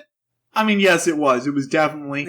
I really want to know. I really Konami does these scripted duels, and they do the video games. I want to know what Hair Guy's deck would have been like. Would it have been all hair based cards, or secret agents, or what? I want to know. Oh, what if they base a whole archetype around that card based on Snake or Raiden or whoever? What if it's a whole Metal Gear themed deck? That'd be nice. I want that. I would love that, but no. Instead of dueling Hair Guy, he duels Ghost Kaiba, or the Imitator of Death in Japanese. Yeah, so Yugi and his friends are convinced that they are in fact going to be dueling Hair Guy until they show up at where Hair Guy wanted them to, and then he says, "Oh no, you're not dueling me. I just work here. You're dueling this guy." And then it's fucking Kaiba, but as a zombie in the anime. In the manga, with a puppet. It's a guy with a puppet. Oh. In the manga, it's a guy with a puppet. So Ghost Kaiba is very sad. No, the puppet is supposed to be Ghost Kaiba. It's a ventriloquist dummy of Kaiba, and the guy with the puppet plays as if the puppet is basically what if Scarface from Batman played card games and was also Kaiba. Yes. Yeah, and I almost kind of wish they had adapted this into the anime because it would have been fucking hysterical. But the way they did it here, it was less, it's less hysterical and more just kind of badass and creepy, but also, like, they give up after, like, the first episode pretending that Kai was actually dead, so it kind of defeats the purpose. Like, as Chip was saying, the next episode previews give away that Kaiba's alive at the end of this episode. Yeah, literally, as soon as they think that Kaiba's dead, the next episode preview pops up and says, nope, he's alive. Yeah. Oh, and then the next episode preview after this, like, the episode ends with Yugi about to lose, and then the next preview is like, oh, and Yugi doesn't lose. Yeah. Fucking commit, people! To anyone watching this show, do yourself a favor and skip the next episode previews. But anyway, yeah, so Yugi and his friends are like, you're not really Ghost Kaiba, because ghosts aren't real. Only magical powers from ancient Egypt are real. And then Ghost Kaiba's all like, no, I'm definitely Kaiba. Look! Hitotsumi Giant! Ooh. Apparently the Hitotsumi is a Cyclops yokai in Japanese mythology. I never knew what the fuck a Hitotsumi was. But, yeah, so basically, like, they didn't want to just localize the name as Cyclops, so they actually, like, dug out some textbooks and researched Japanese mythology and came up with, like, a good name for it. Like, that's what I mean. Like, the English localization wasn't stupid on purpose. They put effort into this. They just didn't want to get sued by really dumb parents. Anyway, but yeah, this card actually sucks, and the name is the most interesting thing about it. This card sucks, and in the Abridged series, they're like, oh yeah, only Kaiba could possibly have that card, because it fucking sucks. But, like, no, here, they're all like, oh god, maybe it is Kaiba, because of that really shitty-ass card. Oh, fuck! Even Mokuba is all like, oh no, my brother had that! Mm-hmm. God damn it! You can get this card in a starter deck! Fuck off! It's hilarious. While all this is happening, real Kaiba is, like, in one of Pegasus's many basements. Just like, you were so tough! Hacking, quote. Well, yeah. Because I watched this episode. This is the epitome of late 90s, early 2000s boomers trying to portray what they think hacking looks like. And the thing is, this is Hacker Man. Kaiba says that he designed this security system himself that he's hacking into. They represented the firewall as a vault door with "Keep Out" written on it. I want to believe that canonically, most security firms design their security shit realistically and really boring. And Kaiba, being a child, was like, this is really boring. I'm gonna make hacking like a movie. He makes it like a dungeon crawler video game. He made a security system that actually works like a video game, like a movie. He fucking just like this guy would be the main protagonist in any other show, but he's such a dick that everyone decides he's the antagonist. But, like, holy shit, he made hacking fun. He ended war. He ended all war. Yep. He ended all war. And he made hacking like a video game. And he just runs amusement parks all day. And, like, he's fucking... But his personality, he is so unlikable that everyone just hates him. It's amazing. I love it. Anyway, so in this scene, fucking grunge music plays. No, not grunge music. Soft rock. In the 4Kids dub, so basically 4Kids took some of the multi-part episodes and they dubbed them fully, but also released truncated versions. And in the truncated version of this scene, just a song plays from the Music to Duel by album that 4Kids had commissioned. just an album of Yu-Gi-Oh! Themed pop music. Nice. So there's a song called I'm Back, and it's just fantastic. Speaking of the music, though, in the Japanese version, the music is, like, really good. Oh, yes, very good. Very Though good. I will say in the early episodes, there were only, like, 3 tracks, and it got really annoying after a while. They do diversify later on. Like I said, they were in a rush. They were in a rush because the card game was already out, and they were running behind. Because like, they had to adapt the early stuff, but the card game didn't exist until Season 2's manga, so... They were in a rush. They were in a rush to get through this as quickly as possible. They only had time to make 3 tracks before the first episode was done. It was a mess. I think out of what we watched, my favorite music track that they play is the one that plays whenever Yugi and Joey are doing really well in a duel. And it's that really funky one with like the great bass line, and it's cool, and I'm playing it right now on the thing. But on you the don't video. like Passionate Duelist? That one's pretty cool too. There's also a remix of Passionate Duelist I found on YouTube that it's combined with Yugi's theme because they share the same beat. Yeah, they're designed to sort of mesh into each other, and that's really cool. Yep. So basically what we're saying is that the soundtrack, the sound designers on this show really did a good job. Yeah. And then 4Kids gets a hold of it, and I don't know what the fuck they did. The way I think that the problem most likely was that they weren't given the original like studio mixes of everything, so they had to redo all the audio. Yes. Thought you were so tough. Give it up, because now I'm back. This is the thing about how 4Kids handled their localizations, is that they just bought like the raw footage. They didn't get any of the source assets at all. Any replacements they had to do by hand, and that includes the music as well. Like if they're cutting out any of the audio, they have to cut out all of it.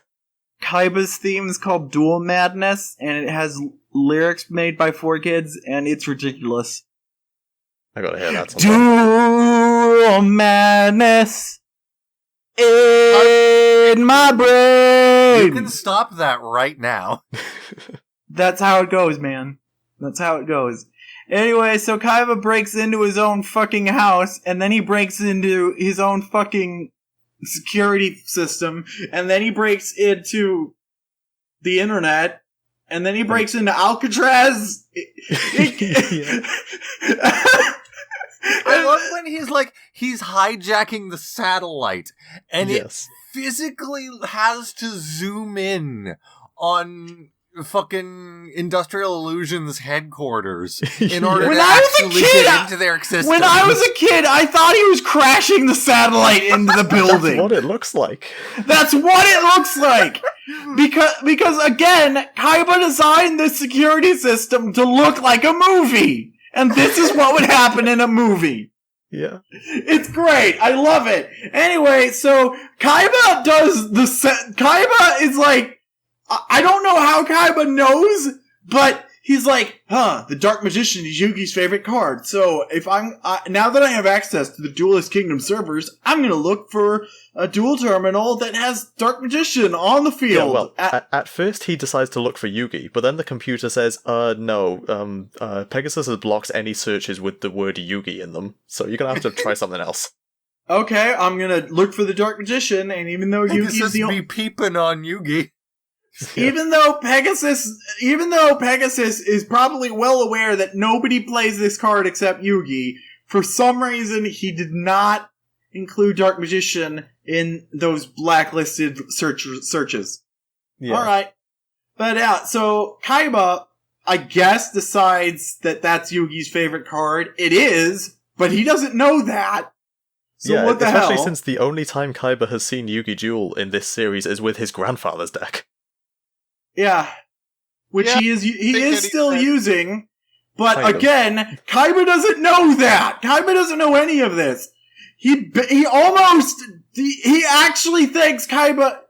He also, like, despite knowing all this shit that he can't possibly know, he does not know that Yugi doesn't have Exodia anymore. So when he sees that Yugi is dueling himself, which he is surprised by that, he's like, oh, it's okay, Yugi has Exodia, he can totally kick my ass. And then his computer has to tell him, no, actually, Yugi doesn't have Exodia anymore. NANI?! Yeah. And so he just cheats. Like, he hacks into the system, and what does he do? He lowers the opponent's attack points or something? He uploads a virus into the Blue Eyes White Dragon. Yeah. Yeah. So basically, he just has the blue eyes that's currently on the field. It just reduces its attack points to, what is it, 2,000? I don't know, something like that. It's enough to Something make low. Yugi win. It's That's enough what to make matters. Yugi win so far, but there's 3 blue eyes here, and that only takes care of one of them. No, there was only one Blue Eyes on the field. Okay, but there's 3 blue eyes in the deck. Yes. Yeah. So Kaiba has, so basically, it's all bad. Yeah. So I guess he's got to, like, hack into each card individually and Yep, reduce their attack yep. points. Sure, okay. But, Yugi manages to destroy one himself, I think. I think so. But oh no, what's he gonna do with the third one? Well, he's got Monster Reborn, so he uses Monster He resurrects Reborn. the other Blue Eyes. He uses Monster Reborn to resurrect one of the other blue eyes, and they just kamikaze each other, I guess. It definitely seems like Monster Reborn is more often used to revive the opponent's monster than your own. Yeah, it specifically, it's a lot of cards that revive monsters in the card game only revive cards from your graveyard. Yeah. But Speaking of, we need to talk about the elephant in the room with this series. How fucking predictable it is by this. This is the point where it really starts getting there. It's like, I've lost count of how many times Yugi, like, oh, he's gonna pull out Monster Reborn. He's gonna pull out Mirror Force. No, you. yeah, it's There because was one point during the battle with Bandit Keith where I not there literally, yet. like, Bandit Keith was boasting about something or other, and I literally said to myself, "Are you sure about that?" And those were the exact next words out of Yugi's mouth. Yep. It's because the manga was never meant to just focus on one game in particular for this long. But Duel Monsters was so popular that Takahashi just had to, I guess. Yeah. Like, I guess Shonen Jump would have stopped publishing Yu-Gi-Oh! If he didn't do this. Like, his name is under is next to the copyright notice on all the cards, so he, I guess, somehow owns the trademark privately himself, which is just a huge win for artist rights and stuff, but, yeah, so he still has to just cowtail, is that how it is? What, is that the phrase? Kowtow? I don't know. The fuck are you talking about? Yeah, he basically just has to bow to the corporations, and even though he owns the franchise, because if he doesn't, then they'll stop, and then the money won't flow anymore. And he likes money. You've got to have money. Got to have money. But, yeah, so there were only so many ideas that he could come up with for Duel Monsters, and it really shows. Because, yeah. Also, Magical Hats makes its appearance in this, and oh my god, how does this work? It's so stupid. I don't understand the rules of anything. Nothing makes sense. Nothing makes sense. Magic. So, It just swaps things around. In the card game, what you do is you take 2 random cards out of your deck, and you use those as the hats, and you just shuffle them around and place them all in face-down defense position. That makes sense. But sometimes spell and trap cards activate when they're attacked, and sometimes they don't. And also, you can just replace the cards that are in the hats. And also, you can take the cards out of the hats. but also the hats can so many rules for these hats. There's so many. Why does this card game have so many rules related to hats? Did Valve make this? Oh dear. But yeah, he uses the hats and he wins. And he wins. He wins. What a He surprise. wins. Yugi wins. Wow, Yugi won? Yeah, Incredible. Yugi won. Incredible. The other Yugi always wins. Except for the one time he doesn't. 2. Yeah, Yugi yeah, is like good almost times. constantly in cool form. Like Yep. during this. He very To the- rarely reverts to his baby form. To the point where, okay, so like by this point in the manga, Yugi's friends were all aware that he has split personalities that come with physical transformations.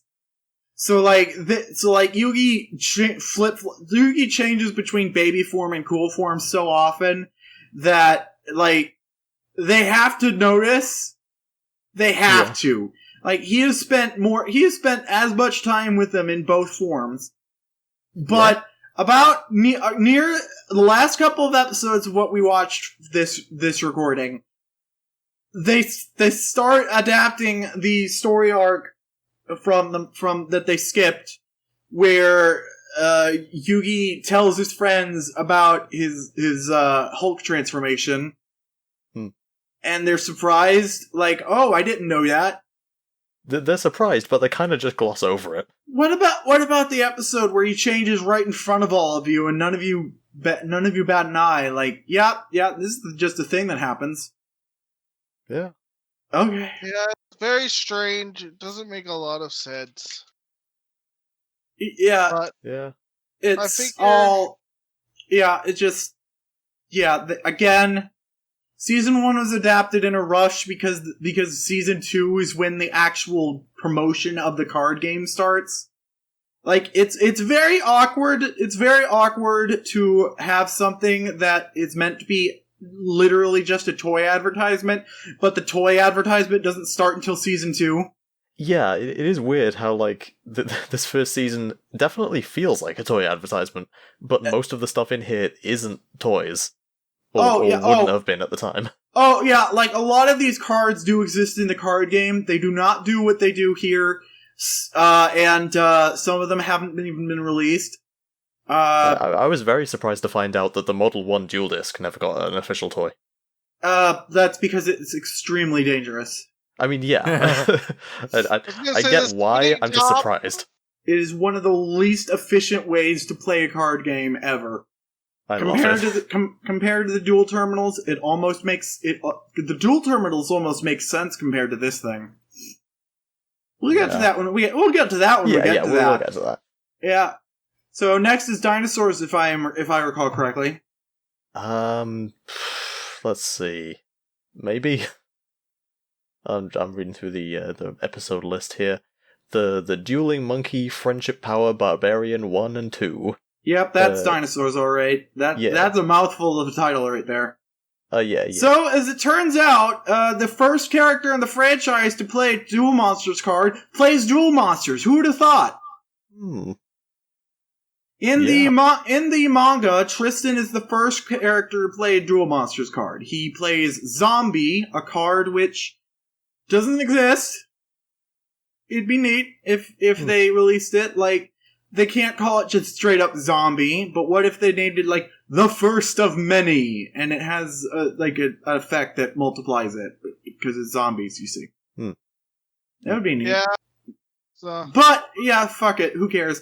Anyway, so Tristan dropped his cards, and Joey's all like, hey, there are cards on the ground. And Tristan's all like, oh no, those are mine. And they're all like, oh, you play? Yes, I fucking play. Everybody and their grandfather plays. Your grandfather literally plays. Everyone in the world plays card games. Of course I play fucking card games. you imagine if he went on a huge rant about that? That would have been funny. Taya plays card games. Sometimes. Oh yeah, we haven't gotten there yet. Everyone plays card games. Oh, but anyway, Tristan happens to have one card that's utterly useless, except for unless played with a card that Joey also has that's utterly useless. yes. Barbarians 1 and 2, which are given much more interesting names in English. Well, Swamp Battle Guard and Lava Battle Guard. Cool. I think Battle Guard sounds cooler than Barbarian to me. Yeah. It doesn't mean anything, but it sounds cool. I mean, one of Yugi's signature cards, in English it's called the Obnoxious Celtic Guardian, which I love. In the Japanese, it's just called, like, Elf Swordsman. Yeah, Elf Swordsman. Yeah. I don't know why they decided that meant... I don't know why they thought Celtic meant elf. There's the normal obnoxious. Celtic Guardian. There's the normal Celtic Guardian, and then there's the obnoxious Celtic Guardian, which is... and then there's the Celtic Guardian of Noble Arms. Yes. Yep, there's a support, new... Yeah, but Celtic Guardian for Noble Arms is a support card for Celtic Guardian. Except... It treats it as though it's an archetype, but there are only 2 fucking Celtic Guardians, so it's worthless. Yeah, they really want this to be a thing, but they don't have enough ideas for it. Because Celtic Guardian's obviously based on Link from Legend of Zelda. I'm not the only one who sees that, right? I mean, he's an elf. He's an elf. He's green. He's got a sword. Like if they did a few green elves with swords. If they did like a Legend of Zelda but with Vikings, it would be this guy. I mean, Link himself was based on Peter Pan, so nothing original. Again, if they did a Legend of Zelda but with Vikings, Link would basically be this guy. Yeah, I guess. Yeah. Eddie. So, like, they could take stuff from Nintendo games, but then Nintendo might sue them. Anywho. So, basically, any idea they have for Celtic Guardian is probably something they can't do. Back to the show. Back to the show. Yuki hasn't even played Celtic Guardian yet. No. Mai is really bored because she's just too good at card games. But then a horny teenager shows up. And he's like, "Kill me again. I didn't beat you properly last time." Despite the fact that Mai is very bored with being good at card games, she is very bored with this guy who's not good at card games. Because she's just bored in general. Yeah. She's very bored. And she's like, okay, fine, kid. I'll duel you, but only if you beat Joey first. I want to see that happen. Yep. I don't get it, but okay. And, well, her reasoning is that if he beats Joey and she's beaten him, then it's like she beat Joey. Yep, this is stupid. This is really stupid. Yeah. But anyway, so they do it, and, Rex is just as bad at card games as he was the last time he played card games. But Joey is also not very good at card games, so it's basically it's a slap fight between idiots. Yeah, and this time Joey's like, guys, I don't want help. Whatever you do, don't help me. That's especially hilarious. But yeah. yeah, so Joey stumbles around and Rex stumbles around, and eventually Joey stumbles into the good ideas, and he's like winning, and then Rex flips a switch and becomes good at card games suddenly and starts playing good cards. Yeah. It's like, oh shit, it's that card you won in the tournament. Oh shit, Red Eyes Black Dragon, it's like one of the best cards in the game. How the fuck you've had this the whole time? Why do you play that? Why do you play these shit ass dinosaur cards if you have that shit? And then Rex is all like, I don't know, I'm just stupid, okay? I just love dinosaurs. He doesn't. That's just it. He's just like if the guy, okay, so there's this guy in Marvel Comics, he's a villain, he wants to turn everyone into dinosaurs. And Spider-Man's all like, if you have the technology to turn people into dinosaurs, you could easily just not, and you could like research a cure for cancer or something instead. And he's like, no! I don't want to cure cancer! I want to turn people into dinosaurs! If that guy played card games, he would just be Rex Raptor. No! I don't want to play good cards! Only dinosaurs! Yeah. Oh yeah, I should say this duel, they've, in addition to starships, they've also bet their rarest card each. Because Rex has a brain thunk and realizes, hey, if Time Wizard is broken as hell, then I should have it, because then I'll beat my. Except that, no, Time Wizard is an entirely luck-based card. Having in your deck does not help you in any way. Yeah. It's actually harder to win with Time Wizard than it is to lose. Yeah. But whatever. Whatever. Anyway, during all of this, Tristan's having a hissy fit because Joey doesn't want any help. Also, Joey punched him. Also, Joey punched him. that doesn't help. Yeah.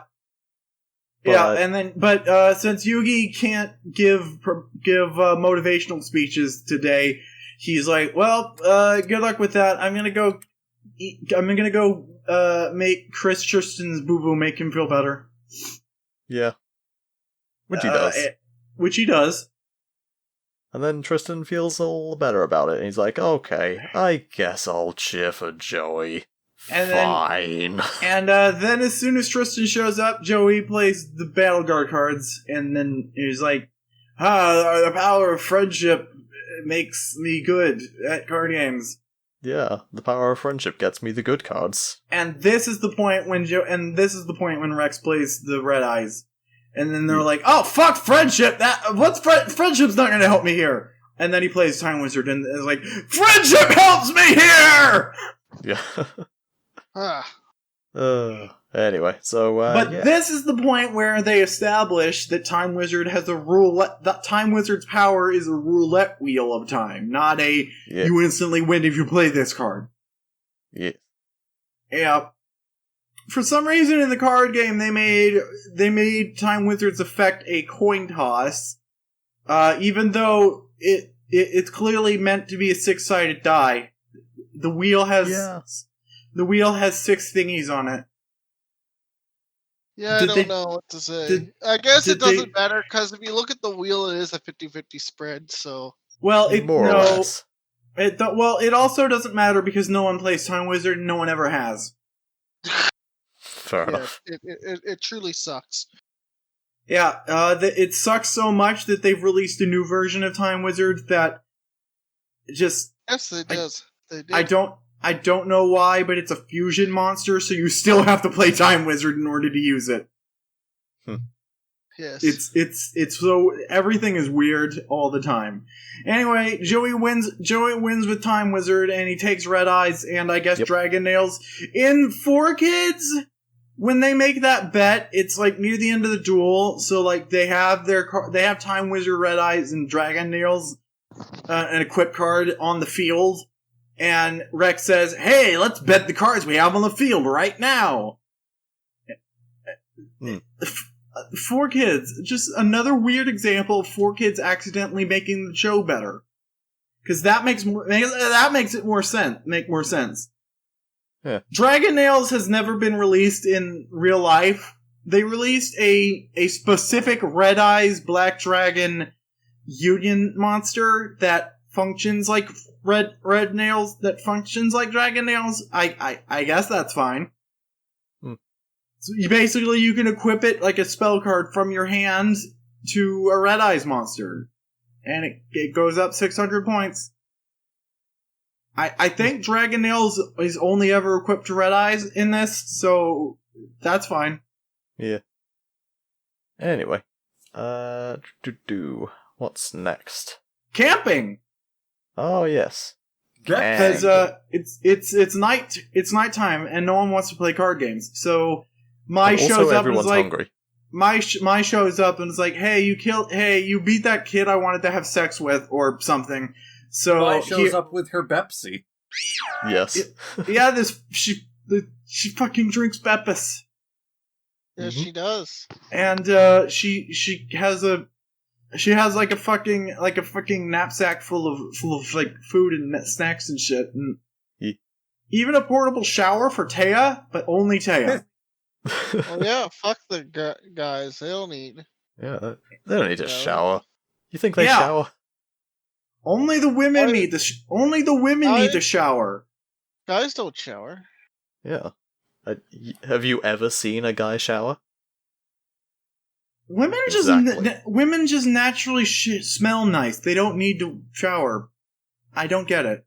That is absolutely untrue. Yeah, it would. I know several people who prefer. Wait, what? What? Anyway. Anyway, so I'm gonna go to the bathroom because I have so much to say about this duel that's coming up.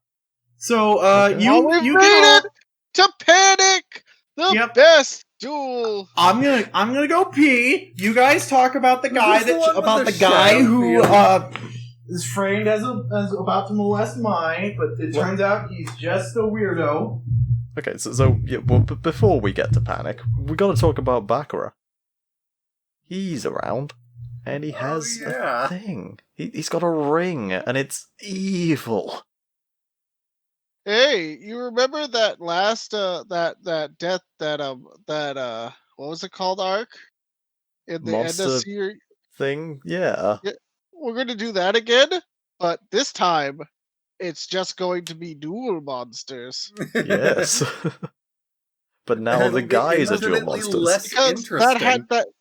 because that didn't happen in this series, and it needs to Yeah, happen they for just- the plot to make sense. So instead, now it's Duel Monsters. Yep. They just took the Baccarat arc from season 0 and made it less interesting. Yes, Kinda, but this yeah. is where Yugi learns that he is sharing his body with the ancient Egyptian pharaoh from the dead or something. Yeah, he looks up and he's like, oh, so that's what he is. Huh. No, it wasn't even like that. It's like Yugi's just passes off. It's like, oh yeah, that's just my other self. Don't worry about him. Yeah. It's like, I'm sorry, when did you come to terms with that? Was that just off screen? Yes. Because the last time you mentioned it, you were talking to Taya, and it was like, sometimes I black out and I feel like I turn into somebody else, and then immediately next time it's brought up, it's all that's just been resolved. Yeah. Kinda. Yeah. You know what I just Um, realized in the bathroom? What do you realize? Anyway, Oh so no, yeah, Josie had a yeah, bathroom Baccarat- realization. Everyone run. yeah. What I realized in the bathroom is we have yet to mention Summon Skull and how ridiculous it is. Or I've how literally it forgotten later what that is. combines with Red Eye's Black Dragon. Well, Red Eyes, Black Dragon, and Summon Skull are actually the monsters in the polymerization spell card. Yeah. Like the two forms in polymerization are Red Eyes and Skull. So, but yeah, so Summon Skull, whenever it shows up, it does some lightning bullshit. Lightning. Why does the devil shoot lightning? I don't know. He just does. It just does. Like the way Yugi beats Great Moth is he uses the devil to shoot lightning at it real good because he played. He made it rain. He made it rain, so the moth got wet and electrocute moth to make boom boom.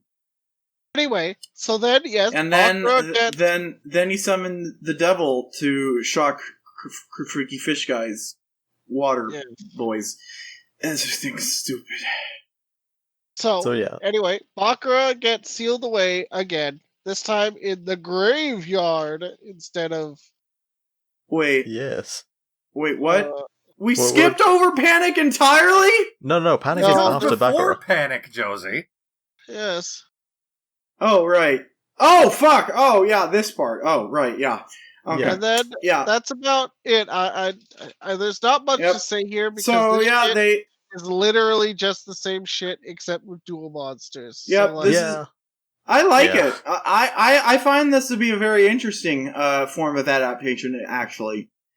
Taking I one like game... seeing the guys in the costumes of the monsters. taking one type of game and just completely adapting the story into a different game, like a different game with completely different rules. Kind of like it's interesting.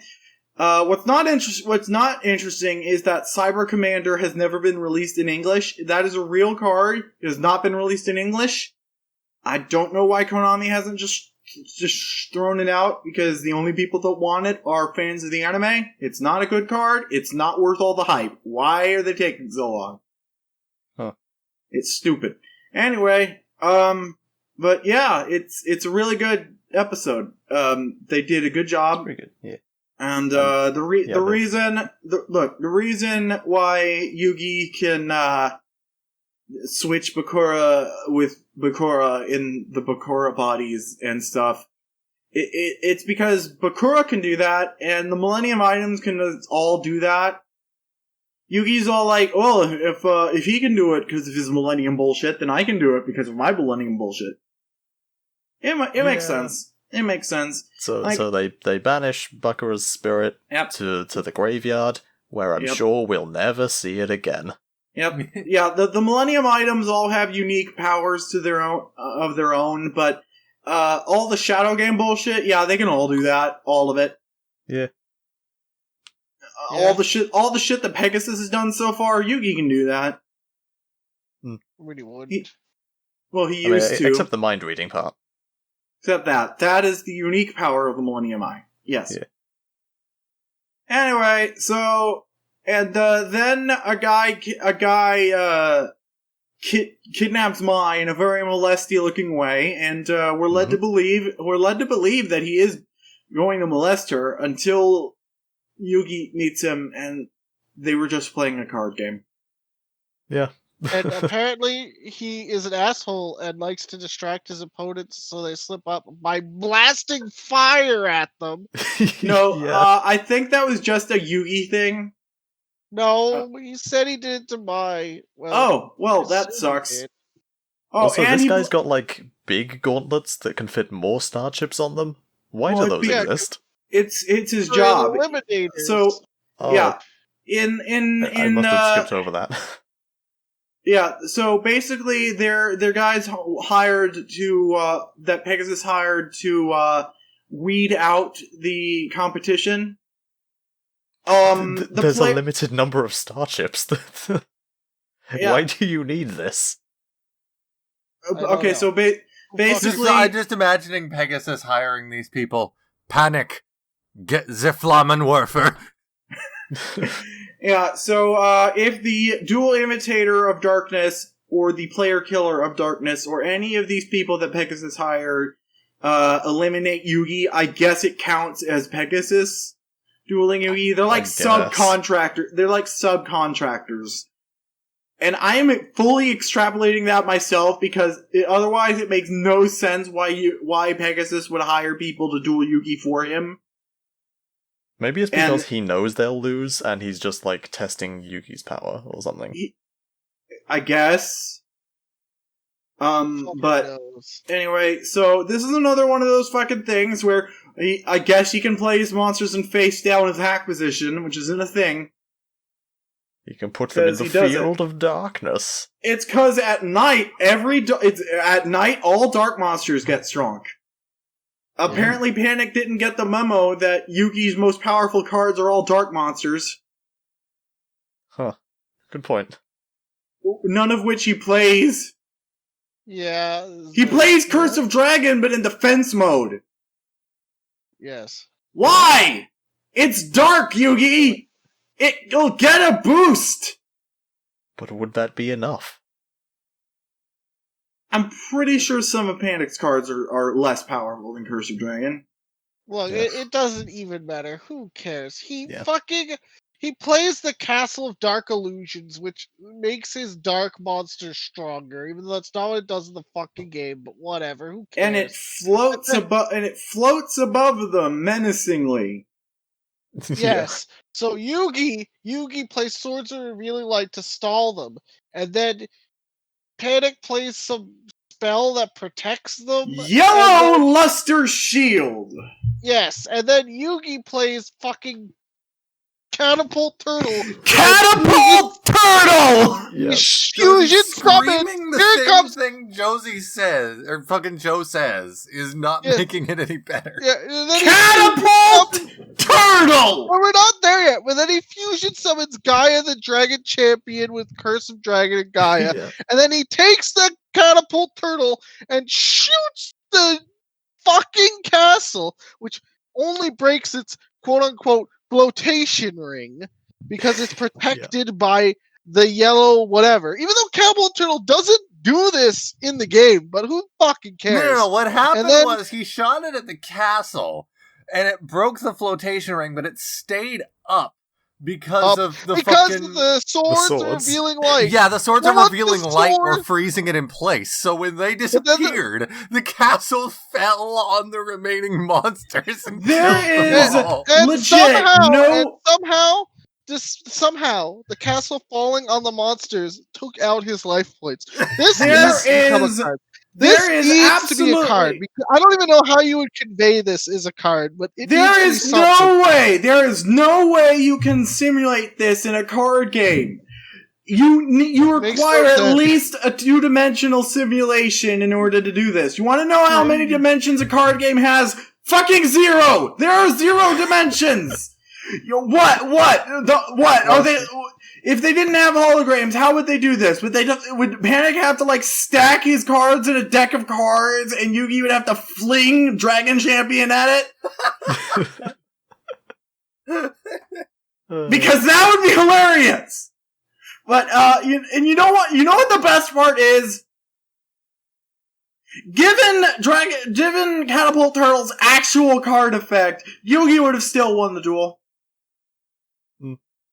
Yugi legit actually won the duel. It's just they chose to portray it in the least rational way a card game could possibly work.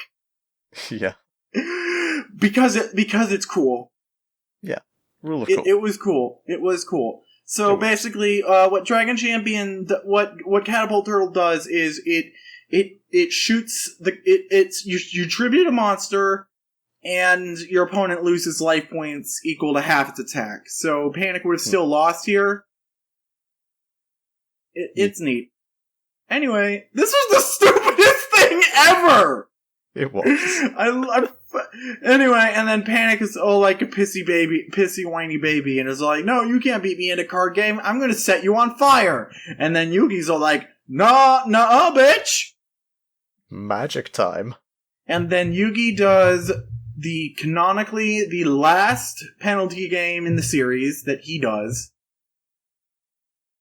This is the last time. Well, how about That's not in a flashback to something that happened earlier. Yep. And it's fucking Mind Crash again. Not in the manga. It wasn't. I forgot what it was in the manga, but it wasn't that. And, so does this mean the Panic's a nice guy now? Yeah, apparently everyone he does Mind Crush on either dies or becomes nice. So I guess everyone else died. I'm pretty sure we do see Panic. It's kind of like getting a stand. Either the arrow fucking obliterates you, or you become better. I'm pretty sure we do see Panic later, and he's fucking dead and in hell. Oh, okay. like in season 4, Yugi visits hell and sees a bunch of sees characters sees ghosts of characters he's previously have died around him, and also it confirms a couple character deaths that we yet didn't see. It's I love it. Anyway, moving on. Don't you just love when you have a nice peaceful stroll through hell? Yeah. Card Anyway. games. Yeah, moving on.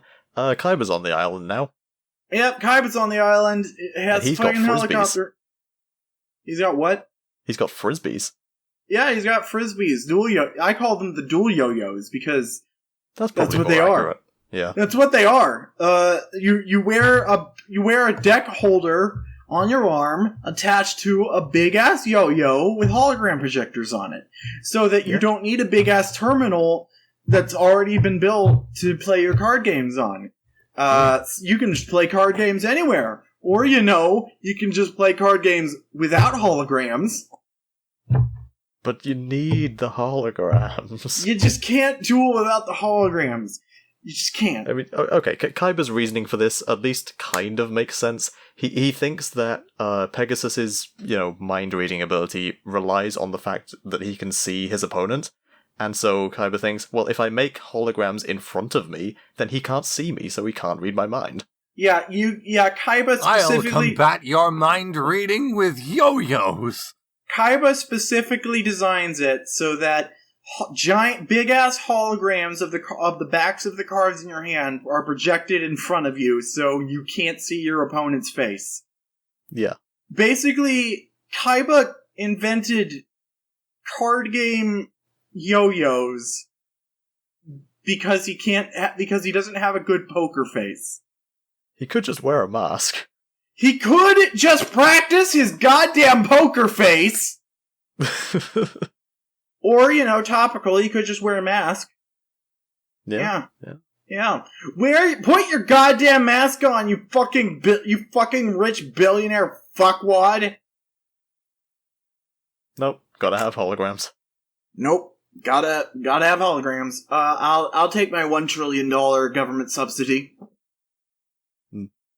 But, anyway, so... and Yugi gives him his deck back, and he's all like, yeah, fuck you, I didn't need this. And then Joey fucking duels him with the frisbees, and... Yes. It loses quite thoroughly. This is legit the stupidest card game in the franchise. Yeah. I don't think either of them plays a single card that isn't a monster. Yeah, so the thing about the dual discs is that... I have to use the washroom. Yeah, okay, I chalked this up to Joey was just extremely tired because I think they were asleep and then they heard the helicopter and they woke up. So Joey just forgets how to play the card game for a bit and just keeps playing monsters in attack position that are weaker than the monster directly in front of him. Yeah. And he's just like, oh no, maybe this one will kill it. Oh no, maybe this one will kill it. And eventually, he plays a card that's strong enough to kill it. And then Kaiba's all like, God, you're an idiot! And then he plays Blue Eyes. Yeah. Because apparently the way these dual discs are made is you can only have one monster on the field at any given time. That's another thing, by the way, that regarding the rules... There's no such thing as tribute summoning. You get a Blue Eyes in your hand, you can just slap it on the field. Nothing required. At this time, there's no such thing as tribute summoning. I have no idea why the cards had stars on them in the manga. I think they were just there to look pretty. There are some card effects that, mention it in a few of the duels here. They're like, oh, if a card is a certain level, then it can do this. I guess, but just it just makes me laugh every time I see Kaiba gloating about getting a Blue Eyes in his hand, and I'm just like, you have fucking nothing on the field. If you were playing by the actual rules, you would not be able to summon this. Yeah. So when the card gets screw the rules, I have money. For whatever reason, so the reason the show suddenly starts using real life rules and tribute summonings and bullshit is because Kaiba decided to implement them, and I guess Pegasus just really liked them, so they became to make things more challenging specifically for himself. Yeah. So I guess Pegasus just really liked the rules that Kaiba came up with because they're the official rules for Duel Monsters now. After that, but Kaiba was like, I want to make it so that I have to work harder to win? That doesn't sound like me at all. Yeah, whatever. Plot capitalism motivated plot contrivances. Yeah. Basically, this made as much sense as anything else for how to establish the card game in the show about the card game. So, getting back to the dual yo-yos real quick. Pegasus. Also, in the manga, the reason Kaiba comes up with the rules is, I guess, because Pegasus is dead. In the Pegasus dies at the end of this. Huh. Yes. In the manga. Yeah. His fate is undecided. I wonder what happens to him at the end of season 1 of this show that we're watching. So, yeah, I love how stupid the dual yo-yos are, because, like, you put a monster on it, and then you throw it into, just in front of you, and then every single turn you have to, like, reel it back, put a new card on, and then throw it again. It's so stupid. Yeah. It's so stupid. I'm just gonna repeat myself until someone stops me. It's so stupid. It's so stupid. It's so stupid. I was sitting there thinking about how tedious this would be. Yeah. I love it. It's so stupid. I love it. Kaiba just really, really wants to play with holograms directly in front of his fucking face. Yep. Because he's been able to figure out that Pegasus can read minds. He doesn't know how, and he just assumes that it has to do with looking at him, which I guess is right. Kind of.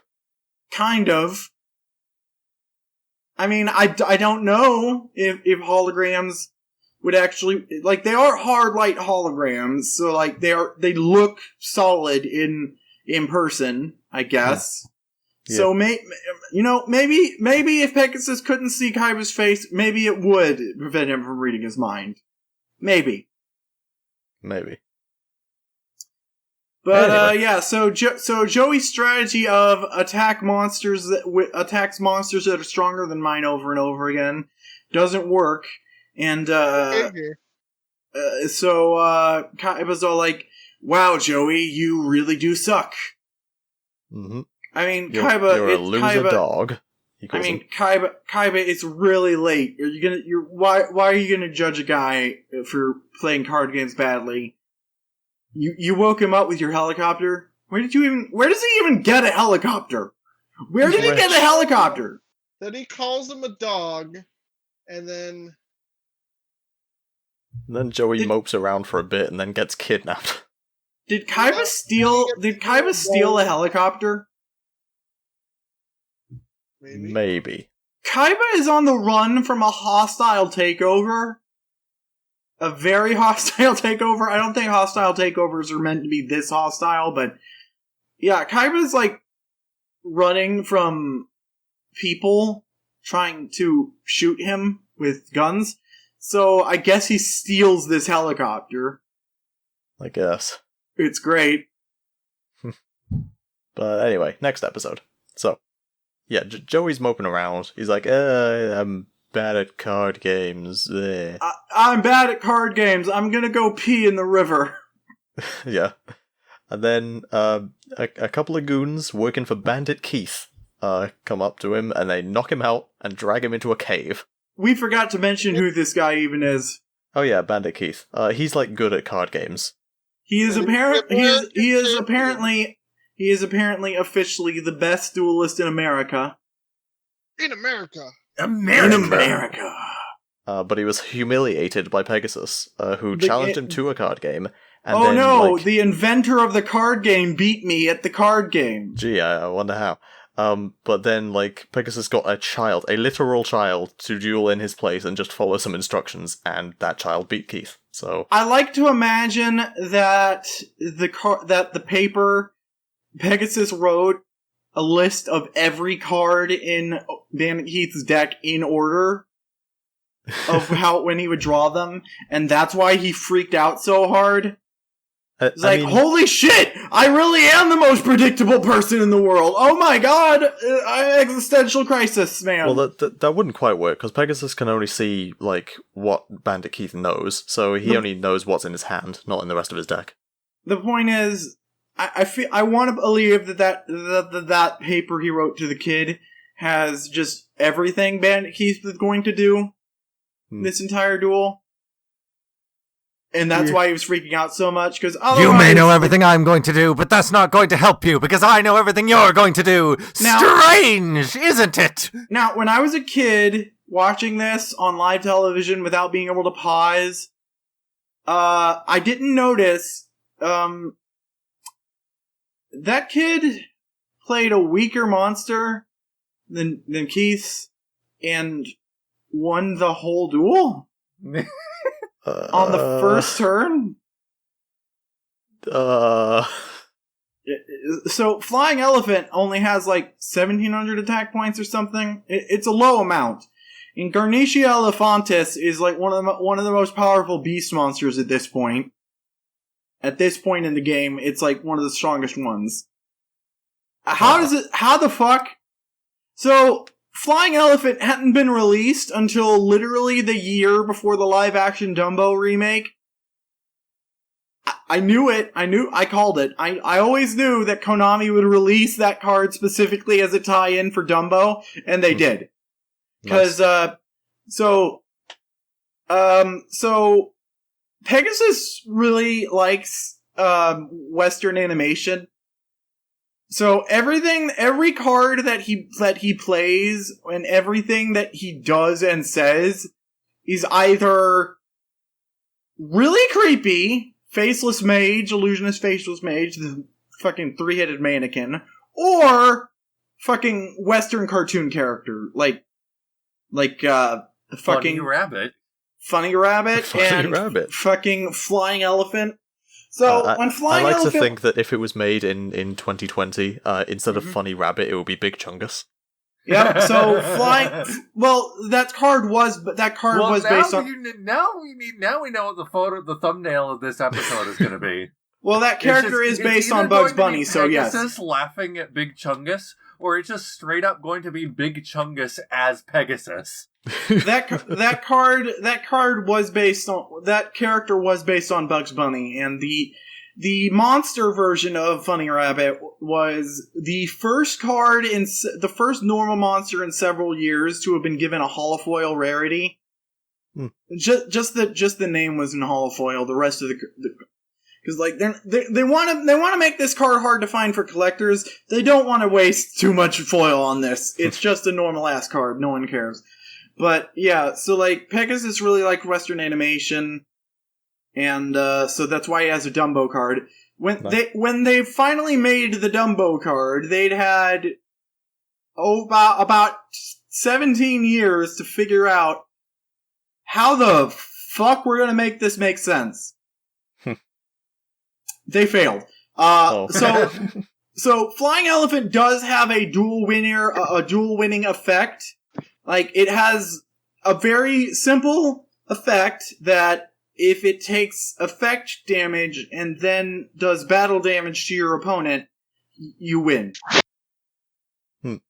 But the thing is, though, it's an entirely luck-based effect, because why would your opponent use a card effect to damage it if they know what it does? Also, this was the first turn of the duel, and the only card Keith had played was a normal monster. So basically, it doesn't make sense. It doesn't make sense! It doesn't make sense! Why? And the worst, why didn't they just make its attack point more? Just put a bigger number on the card! Just put a bigger number on the card! I don't know. Okay, so the wiki came up with, okay, so what if they were doing an early incarnation of Duelist Kingdom rules, like Pegasus was testing out the rules, and just, Flying Elephant's a wind-type monster, so it's stronger. Even if the numbers are not stronger, it's wind, so it wins. Maybe. Yeah. This game makes no sense! Anyway, so that's Bandit Keith's backstory. Anyway, so Bandit Keith has this goth friend named Bones. I don't remember his name. Japanese. Ghost Kuzaki or whatever. Yeah, it's like Kukuzaki or something. But Bones. Let's just call him Bones. And he has a glandular problem that makes him look like a zombie. Yeah, and everyone just bullies him for it. Everyone just bullies him, even though. But to be fair, he does lean into that aesthetic with his deck. So if this kid didn't die in season 2, he probably would have died at the end of season 2. I don't imagine this guy was going to live into adulthood. No, probably not. He looks like he has cancer. Except for his hair. He has very big hair.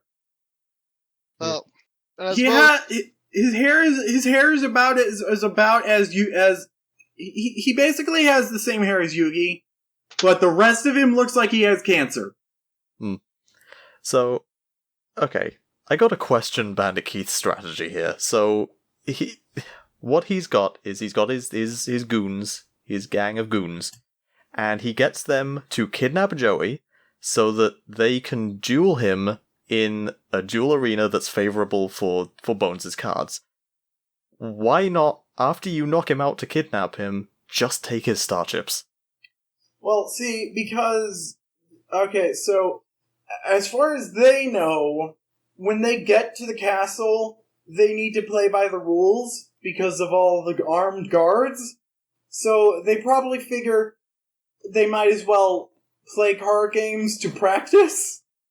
Okay, but immediately after this duel, Bandit Keith just beats them up and takes their star chips. Well, they don't know that. They had enough before this duel happened, they had 14 star chips total between them. Keith could have just beaten them up and taken the chips then. Why even bother with Joey? Oh, he was just fucking with everybody involved. I have no idea. He really wanted to do this thing. He just thought it would be fun. He just thought it would be funny. And to be fair, it was like, okay, so the first 3 episodes of Yu-Gi-Oh! I saw were the first one, the Mako duel, and this 2-parter. Fair enough. Like, it was a funny duel. Those 3 episodes are the best ones to start with. This episode sold me. It is a cool duel. Yeah, it is cool. Yeah, so basically he's like, hey, I have an idea. What if we just kidnap some random guy and drag him to a graveyard and play cards games with him, and it's all spooky. Yeah. And, so Bones is bringing out all these cards because, Keith has helped him build his deck. Yeah. And he's got this it's winning really combo funny. going. So this professional duelist stacks his deck full of cool shit, supposedly, and then Bones is trying to play cool shit, and Bandit Keith is all like, no, don't play that. Play this shitty card. And then Bones is like, Bones, I just, like, Bones should have been like, boss, are you feeling alright? Yeah. You're okay. So he just keeps playing shitty card after shitty card because Keith's telling him to do it. Joey isn't even questioning why they put so much effort into this ghost gimmick and that just to not play ghost cards. He's just excited that he's playing card games well. Yeah. And then Bones draws Call of the Haunted, and it has a very broken-ass effect in the anime that I was disappointed that I just... Apparently, it resurrects all non-zombie cards in your graveyard and makes them indestructible, and when they would be destroyed, they gain attack points. Yep, and they're zombies now, which means they get a power boost from the graveyard field. Yeah, so basically they go from being really shitty cards to being really good cards. Yes, and all those zombie cards have been printed as both what they originally were and as zombies. Nope, not Zenki. Zenki hasn't been released in English. Well, except for that one. Well, I mean, it's been printed. It's been printed, it exists, but for some reason Armored Zombie has been printed in both Japanese and English, but Zenki is still exclusive to Japan. It's weird. I don't know why they do this. Zombie Dragon, too. Zombie Dragon and Crawling Dragon both exist. Crass Clown is actually an effect monster. Yes. I do not know why Konami does this. They just skip over random cards that no one would want just so they can hype them up when they finally release them. Fucking one of Yugi's normal cards, Griffor, just a normal ass shitty monster card with inverted stats for Beaver Warrior. That fucking Griffor was the headline release. Like, when they finally made a Yugi's Legendary Decks collection that was supposed to be the cards from Duelist Kingdom, they're like, and for the first time ever, Griffor! Great! What is Griff for? I don't even remember. The red, okay, so basically Crush from Spyro, but red. Oh, okay. Never played Spyro. Joe! How dare you! I'm sorry. Okay, he's like a big turtle dragon guy. Crush It's is not a Bowser. turtle. Maybe I'm thinking of Gulp. Neither of them are turtles. Okay, well, how would you describe him? Not turtles. They're not Bowser, Josie. Okay, how would you describe him then? They're just fucking dragons. The one on the... the dragons. What is this card? Spell it for me. Griffor. Griffore.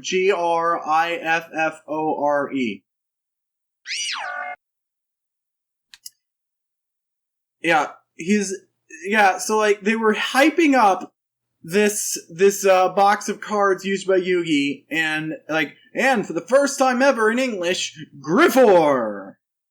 It's shit. Yeah. Like it's shit by 2001 standards. Like I was excited for it because I just like collecting stupid shit, and I thought, oh hey, Yugi had that card. Now we have that card. I know you like collecting stupid shit. I bought you Pot of Greed once. No, you bought me Pot of Duplicity. Yeah. A card that's only good for me. Oh, Yeah. I can't wait until the point in the anime where they start using Pot of Greed in every duel. But what does it do? We'll never know. We'll never know. But yeah. So where the fuck are we? We're at the point where Joey beats Bones. Yeah. So as it turns out, so in episode 3, Joey traded a bunch of cards and got some cool cards, but we slowly see him use all of those cards, and here we finally see Sword and Shield, or Shield and Sword. Shield in the right hand, sword in the left hand. I wish Shield and Sword was as good as it is Shield and Sword? in the Yu-Gi-Oh! Well, I mean, it does the same thing as it does. I thought it was forever in the game. I don't know, actually. Because every time Joey plays it, he kind of wins, so... Yeah, so as it turns out, Call of the Haunted in the anime resurrects monsters with 0 defense points. So swapping their attack and defense means that Joey can attack them and they actually stay dead, for some reason.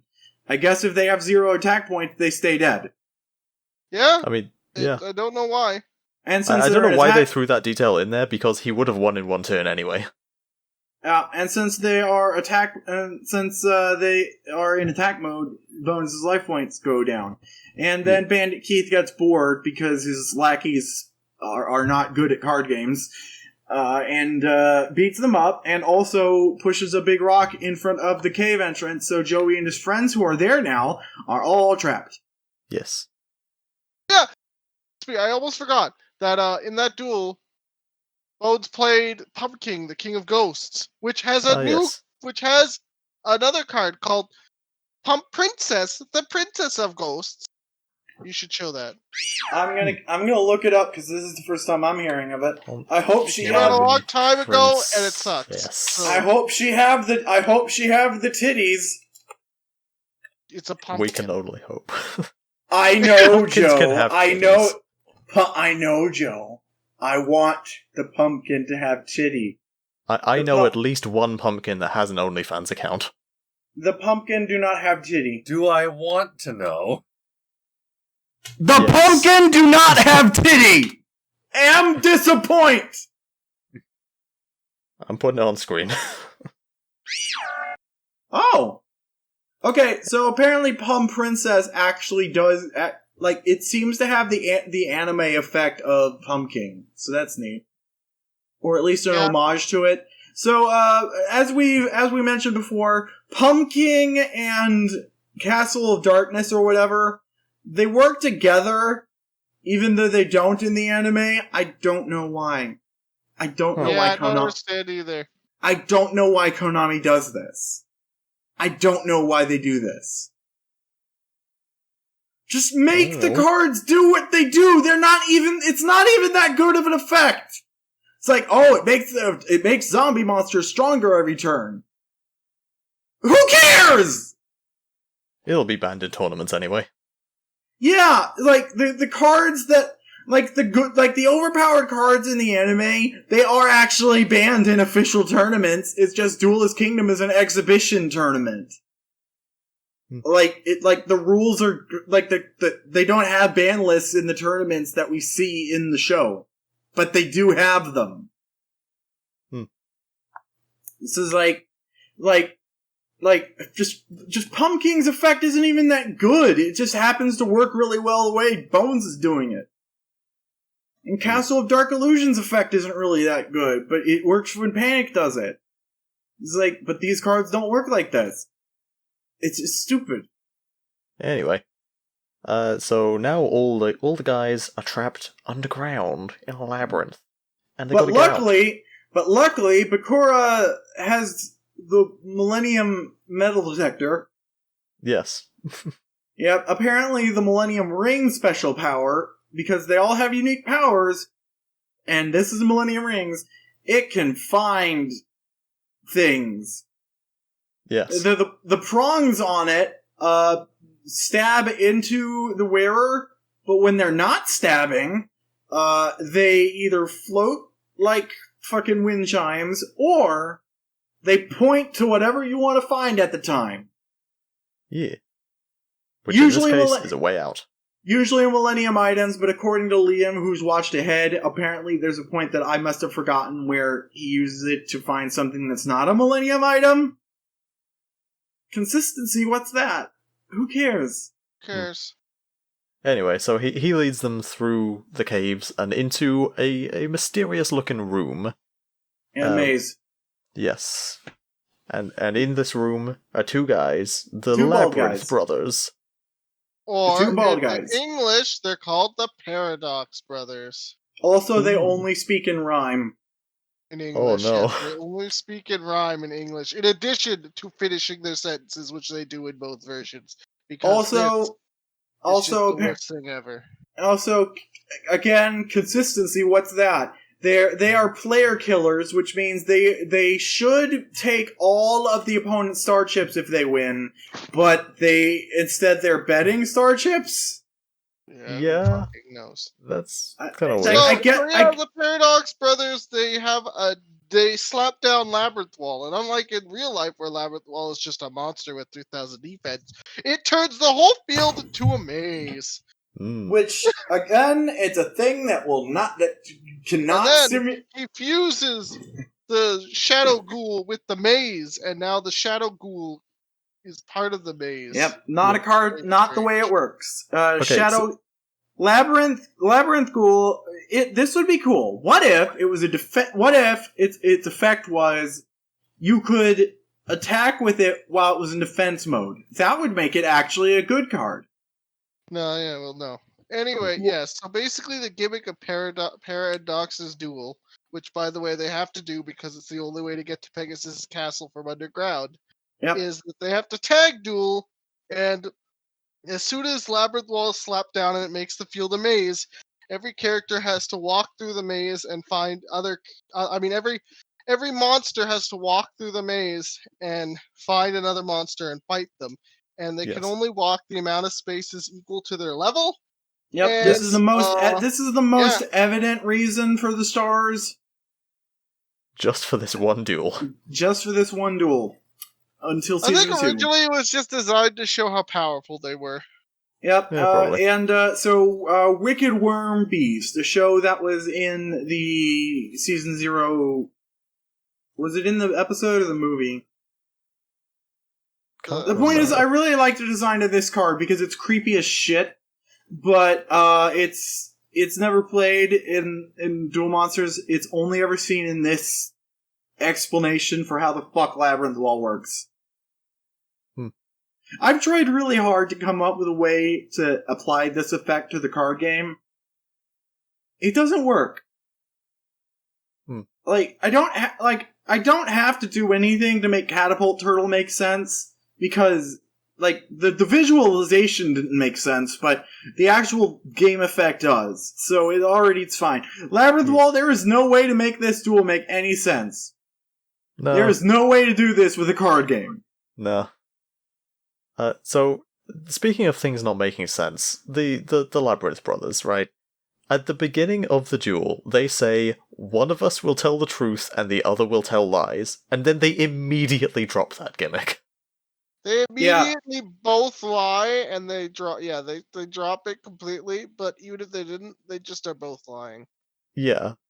There's a lot here that's confusing, and maybe a lot of it is badly worded subs. I don't know how they handle this in the dub.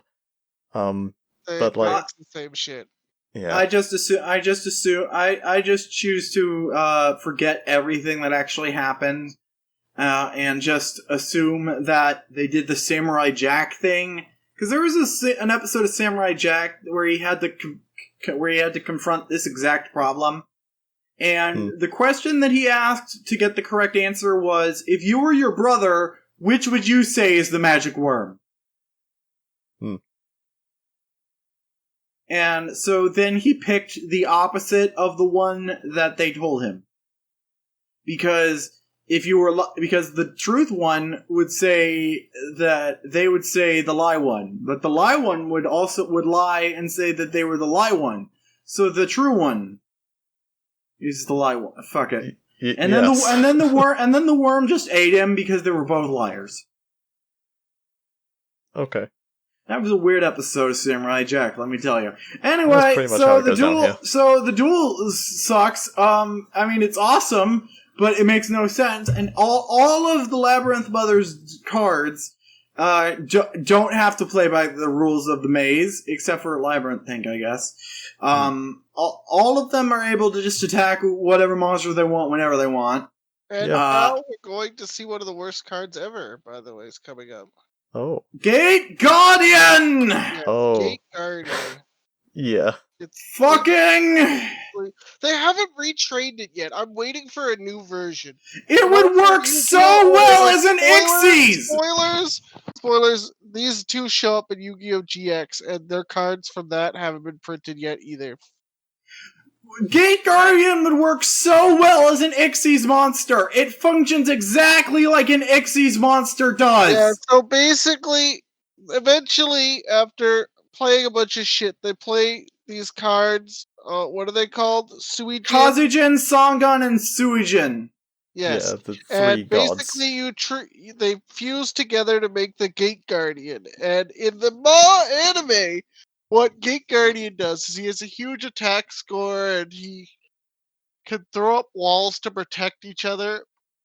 In the real game, each of these guys can negate an attack once, and they're all level 7 and have 2600 attack, which is, whatever, that's okay.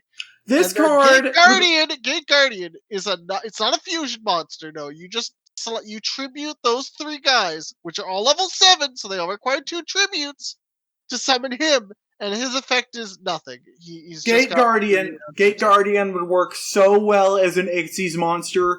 I cannot believe they haven't done it yet. Yeah, I don't know. It's a lot. Make it a rank 7 Ixies monster. You summon it. It can attack 3 times for each of its materials. It can attack once for each material attached to it. And you can discard one of its materials to negate an attack. It just works. It just works, but they haven't done it yet. But unfortunately for us, what we got is the world's worst villa that requires 6 tributes. Seven tributes to summon. People run this card just to use it as fusion fodder, because there are fusion monsters that just have vague material response, you don't need a specific card, you just need any warrior monster, and Gate Guardian's a warrior monster with really high attack points, and you can fuse cards from your hand. So basically, Gate Guardian just exists to die. Yeah, it's like Valkyria on the Magna Warrior. There's a card that requires a huge which gets attacked based on its materials and requires a rock. and Valkyria. Konami, please just release these cards as Xyz monsters! What are you doing? Hey, at Stop least making Valkyria slot got machines! At least Valkyrion got a remake, and that doesn't suck. Konami, what the fuck? Oh dear. Anyway, We're Ixies! We're not Ixies! We're lawn gnomes! so Yugi beats the legs of the Gate Guardian and then resummons it with Monster Reborn. No. First Gate Guardian pisses on the field. Oh yeah, then first it pisses everywhere. then Yugi uses fucking lightning, because of course he does. Yes. Every time water happens, Yugi has to do a lightning. So Yugi electrocutes Gate Guardian's dick off. Yes. Actually, it's more like a vagina. Well, Yeah, whatever. Doesn't matter. It's dead. yeah. He kills it, Yep, then so revives it with now Monster Reborn. Gate Guardian doesn't have its mouth pussy anymore. And then, Dark Magician just, like, stands on top of it. Yeah, I really like that. It's a neat little visual when it rises up out of the water. Usually when Yugi summons an opponent's monster, the opponent will play along and pretend that their monster is a traitor, a dirty traitor, but they don't do that, and I'm so disappointed. It's such a small detail, but like they don't act upset that their monster is betraying them or whatever. I'm sad. But anyway, Dark Magician. So Yugi manages to get Dark Magician out of the maze because, of course, Yugi manages to win with Dark Magician. And he uses a card that replaces the positions of cards, which, surprisingly, they have been able to figure out other uses that don't involve fucking mazes for it. And, so Yugi and Joey fuse the devil and the red eyes to make a good dragon, but dragons apparently aren't allowed in the maze. The maze is a no-fly zone. Yeah. So Yugi gets the Dark Magician out of the maze because Dark Magician has legs and can move with his legs. So Yugi replaces the legs with the dragon, and the dragon do a big punch. Yes. Yeah. Or rather, the dragon do a big fire. Yeah. And then the Paradox Brothers are all like, well, we're still not going to tell you the door unless you can just guess. Because we're not very trustworthy. And then Yugi's all like, in one of my hands is a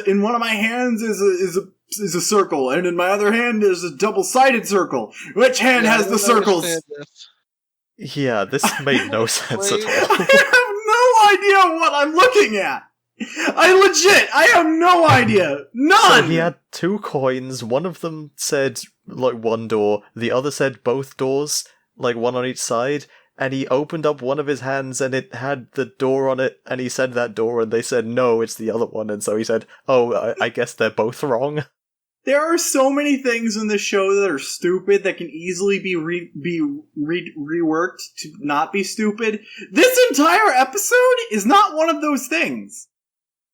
Yeah. The Gate Guardian is the only thing in this episode that can even be made into something that makes sense. And just, like, the whole episode, like, goddamn. I really want them to do a Dragon Ball Z Kai treatment where they just take the original series of Yu-Gi-Oh! And make it make sense. But I'm pretty sure the reason they haven't done that is because of this episode.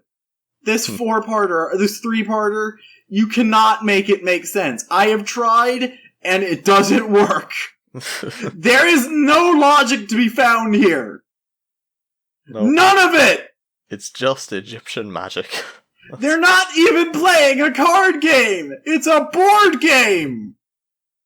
Oh dear. Anyway, the point is, the main takeaway from all this is that both doors lead out, so they just go through whichever one. It doesn't matter. Anyway, so as much of a headache and a ranting, screaming fit I'm in, I love this episode. It was so good. Yeah. I mean, this 3-parter, it's great. Yeah. And speaking of 3-parter, Oh boy. Kaiba made it into the castle and found his brother, and his brother is chained to the wall. Yeah. I guess. And Pegasus And then- shows up. Pegasus shows up and With his steals legs. steals his fucking soul with his eye. Yeah. Puts it in a trading card. And Kaiba's all like, "Wait, what the fuck did you just do?" And then Pegasus explains it, and Kaiba's like, in English, he's like, "I don't believe that that's what you did, but I'm gonna just do what you ask." Here, he's like, "I know what you just said, but I don't know what the fuck you just said. So just what? I'm gonna do it. What the fuck are you talking about?" But anyway, Wait, so Pegasus says, Kaiba's like, Pegasus gives him 5 star chips, so he's like, go get the other 5, so that he challenges Yugi to a rematch. And Of course, my landlords this would be duel- mowing the lawn right now, by the way. I'm sure this you can hear duel that. is Yeah. "No, mostly Yugi and Kaiba, and basically the one thing that to take away is that Kaiba summons the Blue Eyes Ultimate Dragon. Nothing Yugi does can beat that, but don't worry. He whips out the Mammoth Graveyard and the most legendary card of all, what is it called? The Living Arrow. In English, Oh, it's called the Spellbinding Arrow, but it didn't exist at the time, so 4Kids called it called it the Living Arrow. Who cares? The Living Arrow, and he uses it to fuse the Mammoth Graveyard with the Blue Eyes Okay, Ultimate Dragon. Yes. So Because the way the Living so the Arrow way does this, whatever he says it does. Because so the way the duel works, the way the duel's going, it's going pretty evenly, and then Kaiba plays the Crush card, and then he summons the Blue Eyes Ultimate Dragon, and there's nothing Yugi can do, and then he does this bullshit. Here's what you can do. Here's what you can do. Oh, how about an effect version of Mammoth Graveyard? You discard 2 spell cards, and you can equip it to an opponent's monster, and it loses 1,200 attack points every turn. There, I just made it make sense. yeah, but that's not what it does. Instead, the Living Arrow allows him to fuse the Mammoth Graveyard with the Blue Eyes Ultimate Dragon. Yeah, it causing doesn't make to any lose sense. Attack every turn. Doesn't make any goddamn sense. And It kinda starts makes melting, sense. and then he's going to kill it. And then Kaiba's Yep. like, if you defeat that, the shockwave question mark will blow me off the building and I'll die. So, And like, the holograms apparently have kinetic force, so like it would knock him off the castle. Or because the yo-yos are so badly designed, that retracting the yo-yo could knock him off the or he could just walk off because he could. Why can't he just jump off the cliff? Why can't he just jump? And then Why Kaiba's do they have to- I have to win to save my brother. And then Yami Yugi's like, nah, nigga, I gotta save my grandpa, and he's gonna kill him anyway. But Yeah. then he stops the attack, and then normal Yugi starts crying, and he's all like, "Oh no, oh god, oh Dark Yugi almost killed Kaiba." He's having PTSD because he doesn't like killing people, and he just realized that that's what he's been doing the entire time. Yeah, I was gonna say, you know, this In the would mo- have a lot more impact if I didn't watch Series 0 and know that he killed a Yep. whole bunch of people. Yeah. Yep, in the manga, Dark Yugi has been killing people left and right for years. And Melted his Yugi Kaiba just is personal. suddenly... And with Kaiba, like, Yugi kind of likes Kaiba, and now he realizes that this is what he's been doing. And so he has a PTSD panic attack over it. After Kaiba had just had a panic attack himself. He was about to lose, and then he had a fucking hallucination of, like, the blue eyes is melting because of the elephant in its chest. So he sees Mokuba drowning in the dragon, and then he imagines, And then he sees his younger self running to save him. and then when Mokuba dies, his younger self is like, "Why didn't you do something?"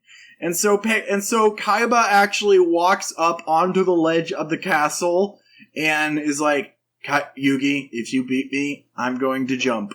If I die in the game, I die in real life, Yugi. Oh, also, Yes.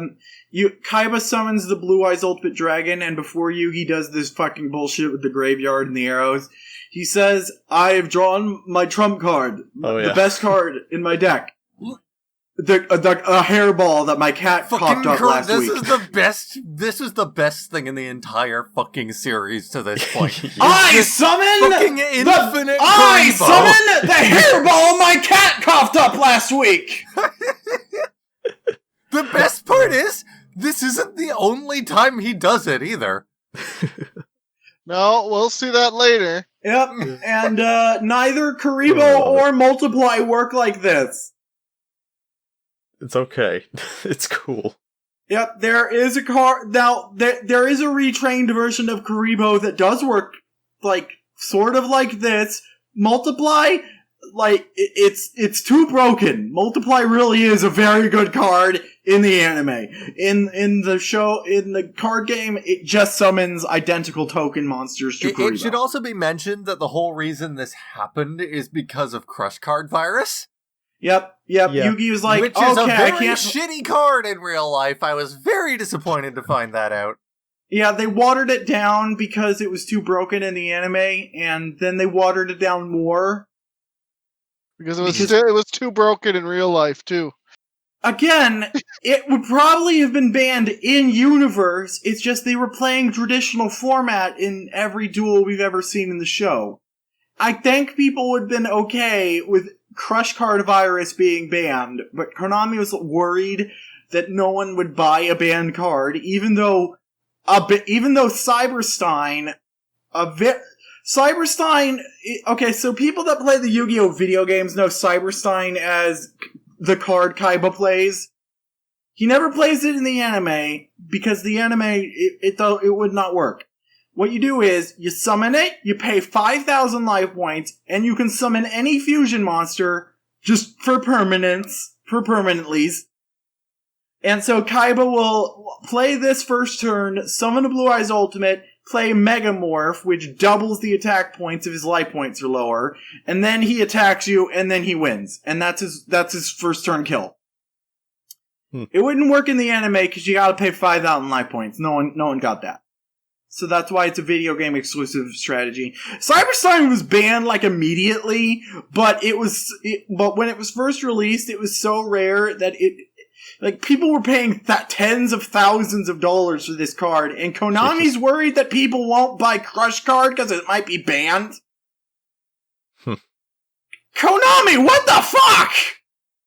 Oh, and there's a Joey card from Season 4 called Card of Last Will. Actually, it's not a Joey card, it's a Merit card. But the point is, it has a really good effect that they watered it down so that it's not as good, and also, they wrote, this card cannot be played in a duel, in the corner, so that it can't be used in a duel. Wow. It's not even banned, it's a different stage of card called illegal. You can't play it. Like, Konami, you already watered it down, what the fuck? Wow. God, when we get to Season 4, I'm going to rant so much about it. I'm already ranting. God. I look forward to it. Anyway, for now... This is what you've done! Enjoy it! This is what you get! For card games! So for now, Kaiba wins because Yugi can't bring himself to kill him. Kaiba wins from the power. Yugi goes catatonic for like 3 episodes. Kaiba wins because of the power of friendship and suicide. Yes. And Yugi has PTSD over all of the murders he has committed. All he can do is cry and stare into the distance. I mean, like, he is a teenager, but like, look at him. He's clearly a child. He's clearly a child he's clearly technically a teenager, but he's not at all. And like, he's murdered so many people who definitely deserved it. Has friendship. He's murdered so many people who definitely deserved it, but he doesn't feel that way because he doesn't want to kill people. But man, they were dicks. Yeah. One of them tried to molest his friend. Yeah. They were dicks. They deserved it. Yeah, I don't remember that coming up in Season 0. That's because it wasn't in Season 0. It was in the flashback of this season. I know, but, like, is that a flashback to something that happened in the manga, or is that just a flashback to in something the manga, that had not previously been expanded on? In the manga, there were multiple stories that took place at Burger World, but I guess Season 0 just wanted to have one episode about Burger World, so the guy who set himself... is something that actually happened. It's not just a flashback to something that we're just now finding out about. Yep. Also, the game was played with a poker deck, not a Duel Monsters deck. Yeah, so when Season 0 did Burger World, they kept in the guy who set himself on fire, and that guy is just the only Burger World antagonist. Anyway, so yeah, we got one last episode to go over, and that is Duel of Tears, Friendship. Wait, what? I was supposed to watch that? Yes. Oh, fuck. Well, not much happens. How many episodes did you get in? What? Josie? What? How many episodes did you watch? I watched up to 20... Fuck. I obviously I didn't watch to the last episode because I didn't know we were supposed to watch this season. We're supposed to go to 25. Yeah. I thought I was 25. 25 is the one where Taya fights Mai for the starships. I mean, I've watched Yu-Gi-Oh! Like 3 times, so I you know the episode. If I didn't mention that I hadn't watched it, you probably wouldn't notice. Yeah. Yeah, so Mai shows up. She said in the episode with Panic that she owed Yugi for getting her starships back from the rapist. And so she does it. It's like she's won enough duels that she has 20 starships. I almost called them starships. 16, not 20. But yeah. Hi, Yugi. I've won all these spaceships. I'm very good at EVE Online. Yeah. With So my she offers breasts. to give these back to him, and he's too crying to accept them. Well, no. At this point, he's not really crying. He's just kind of just staring at the ground. He's emotionally crying on the inside. Yeah, and so Mai's all like, "What the fuck?" And so like his friends explain to the best of their ability what happened, and she just interprets it as, What? Yugi lost a card game, so now he's fucking depressed? Fuck you, you stupid little kid. Yeah. And so Taya is all like, "Oh, you bitch, I will play you in a card game for those starships. If in place of Yugi, because friendship. And this is the first time in the entire franchise that we've seen her play card games, and it will not be the last. No. But yeah, she's not very good at it. It's she just friendship. Yeah. So friendship. She's not good at it. She plays a bunch of monsters, loses a bunch of them. And then eventually, she plays friendship, and she's like, "Oh, I've got to protect this, no matter what." She plays a monster called Shining Friendship, because of course she has a card called Shining Friendship. And she just happens to have enough equipment spells to make its attack points worth a shit. Yeah, she equips it with 2 equipments, and then also gets rid of Harpy Lady's equipment. But yeah,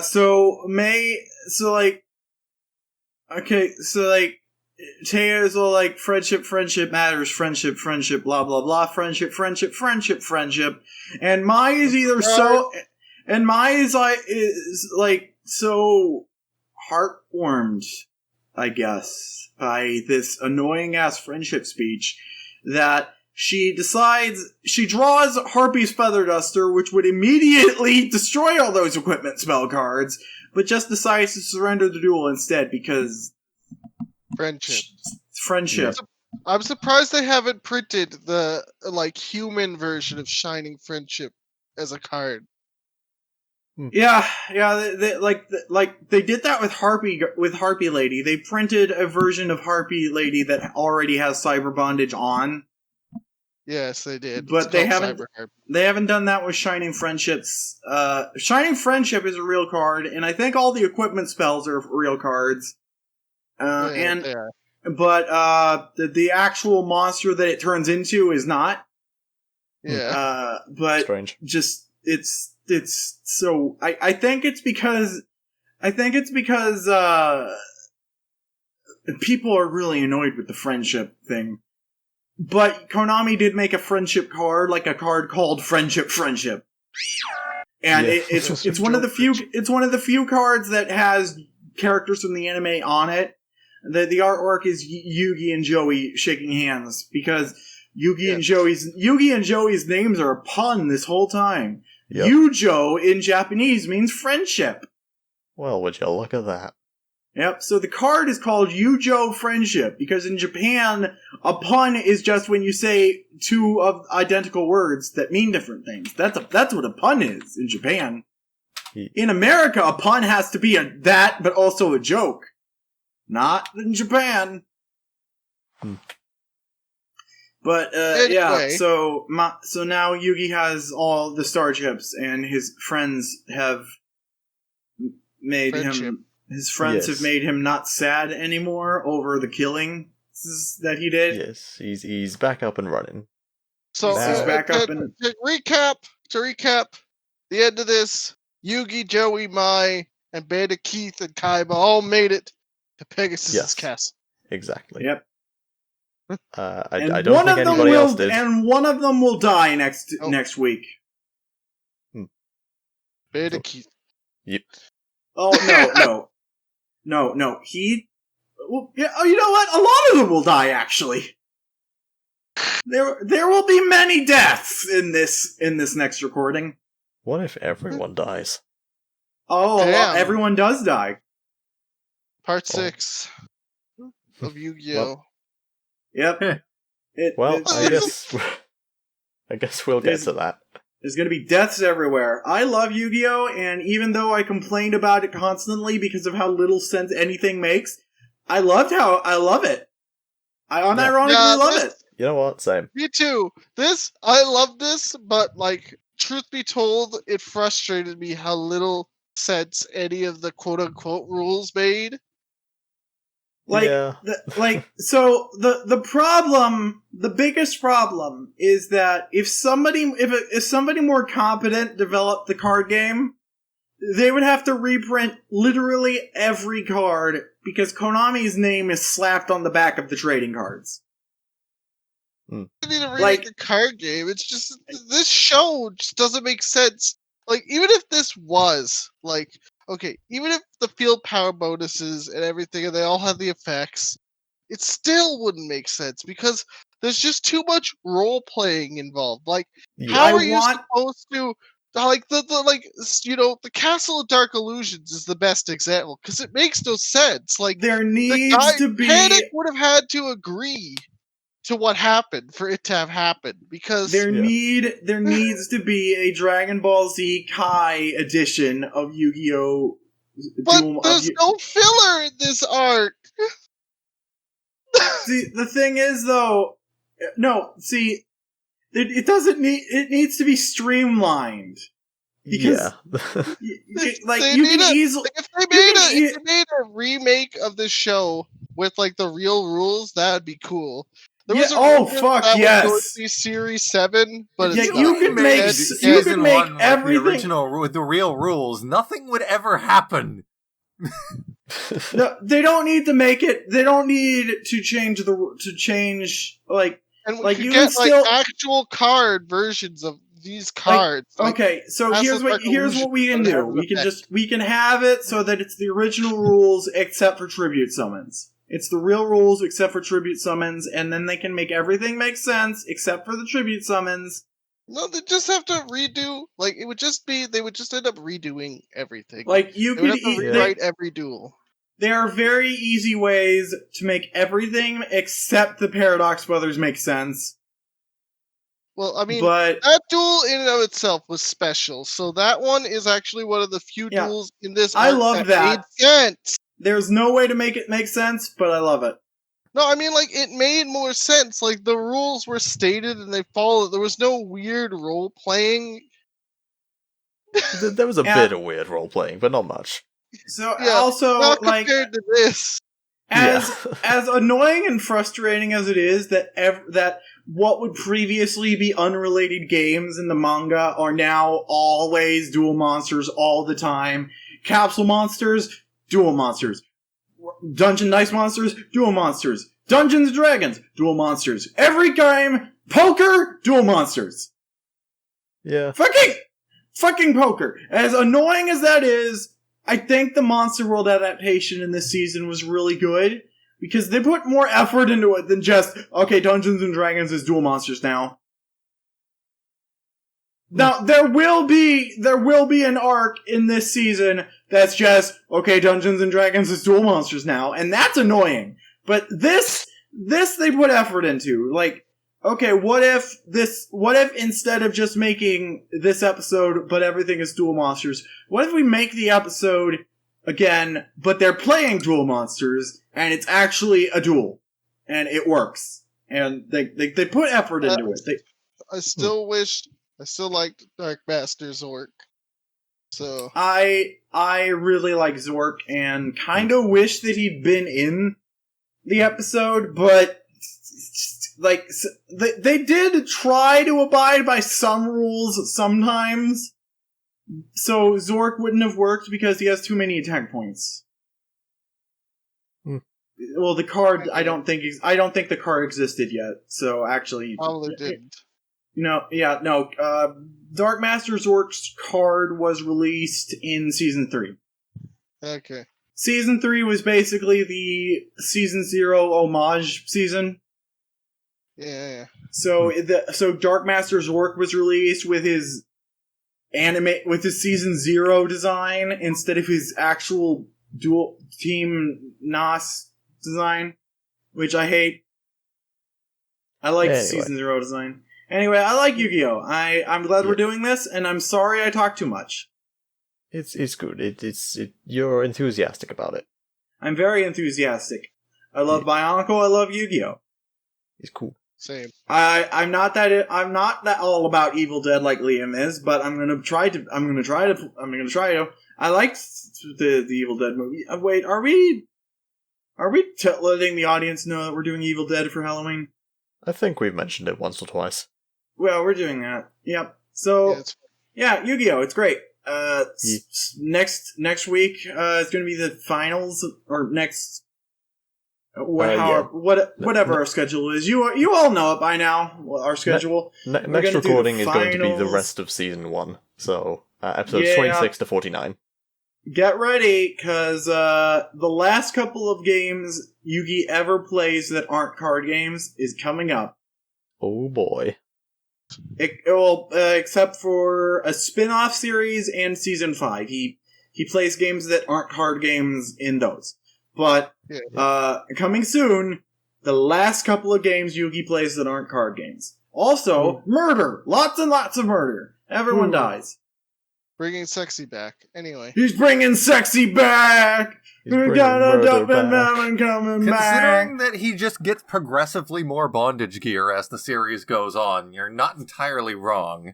Yep, Yugi goes from his school uniform to fetish gear to bondage gear to just like if they had done an adaptation of Yu-Gi-Oh! R, which would have been Season 6 of the anime, which I don't know why they skipped that one. Then they probably would have just decided, you know what? Whatever his design is in the manga, fuck it. He's full bondage gimp now. He's a full gimp. Yugi would have just worn a gimp mask. Even in this season, he's wearing some kind of bondage thing under his shirt. So yeah, I don't understand his shoes either, but you know. Oh, he's wearing sneakers until he goes Dark Yugi, and then he's wearing Butch Hartman footy pajamas. Yeah, I don't know. Oh. It's just like, they're feet and they're skin tight, so that it looks like he's just wearing tights. It looks like he's just wearing tights, but he was wearing pants before. His shirt also disappears when he turns Dark Yugi. Do his Yugi. clothes shapeshift? Like his overshirt, it turns into a cape in season 2.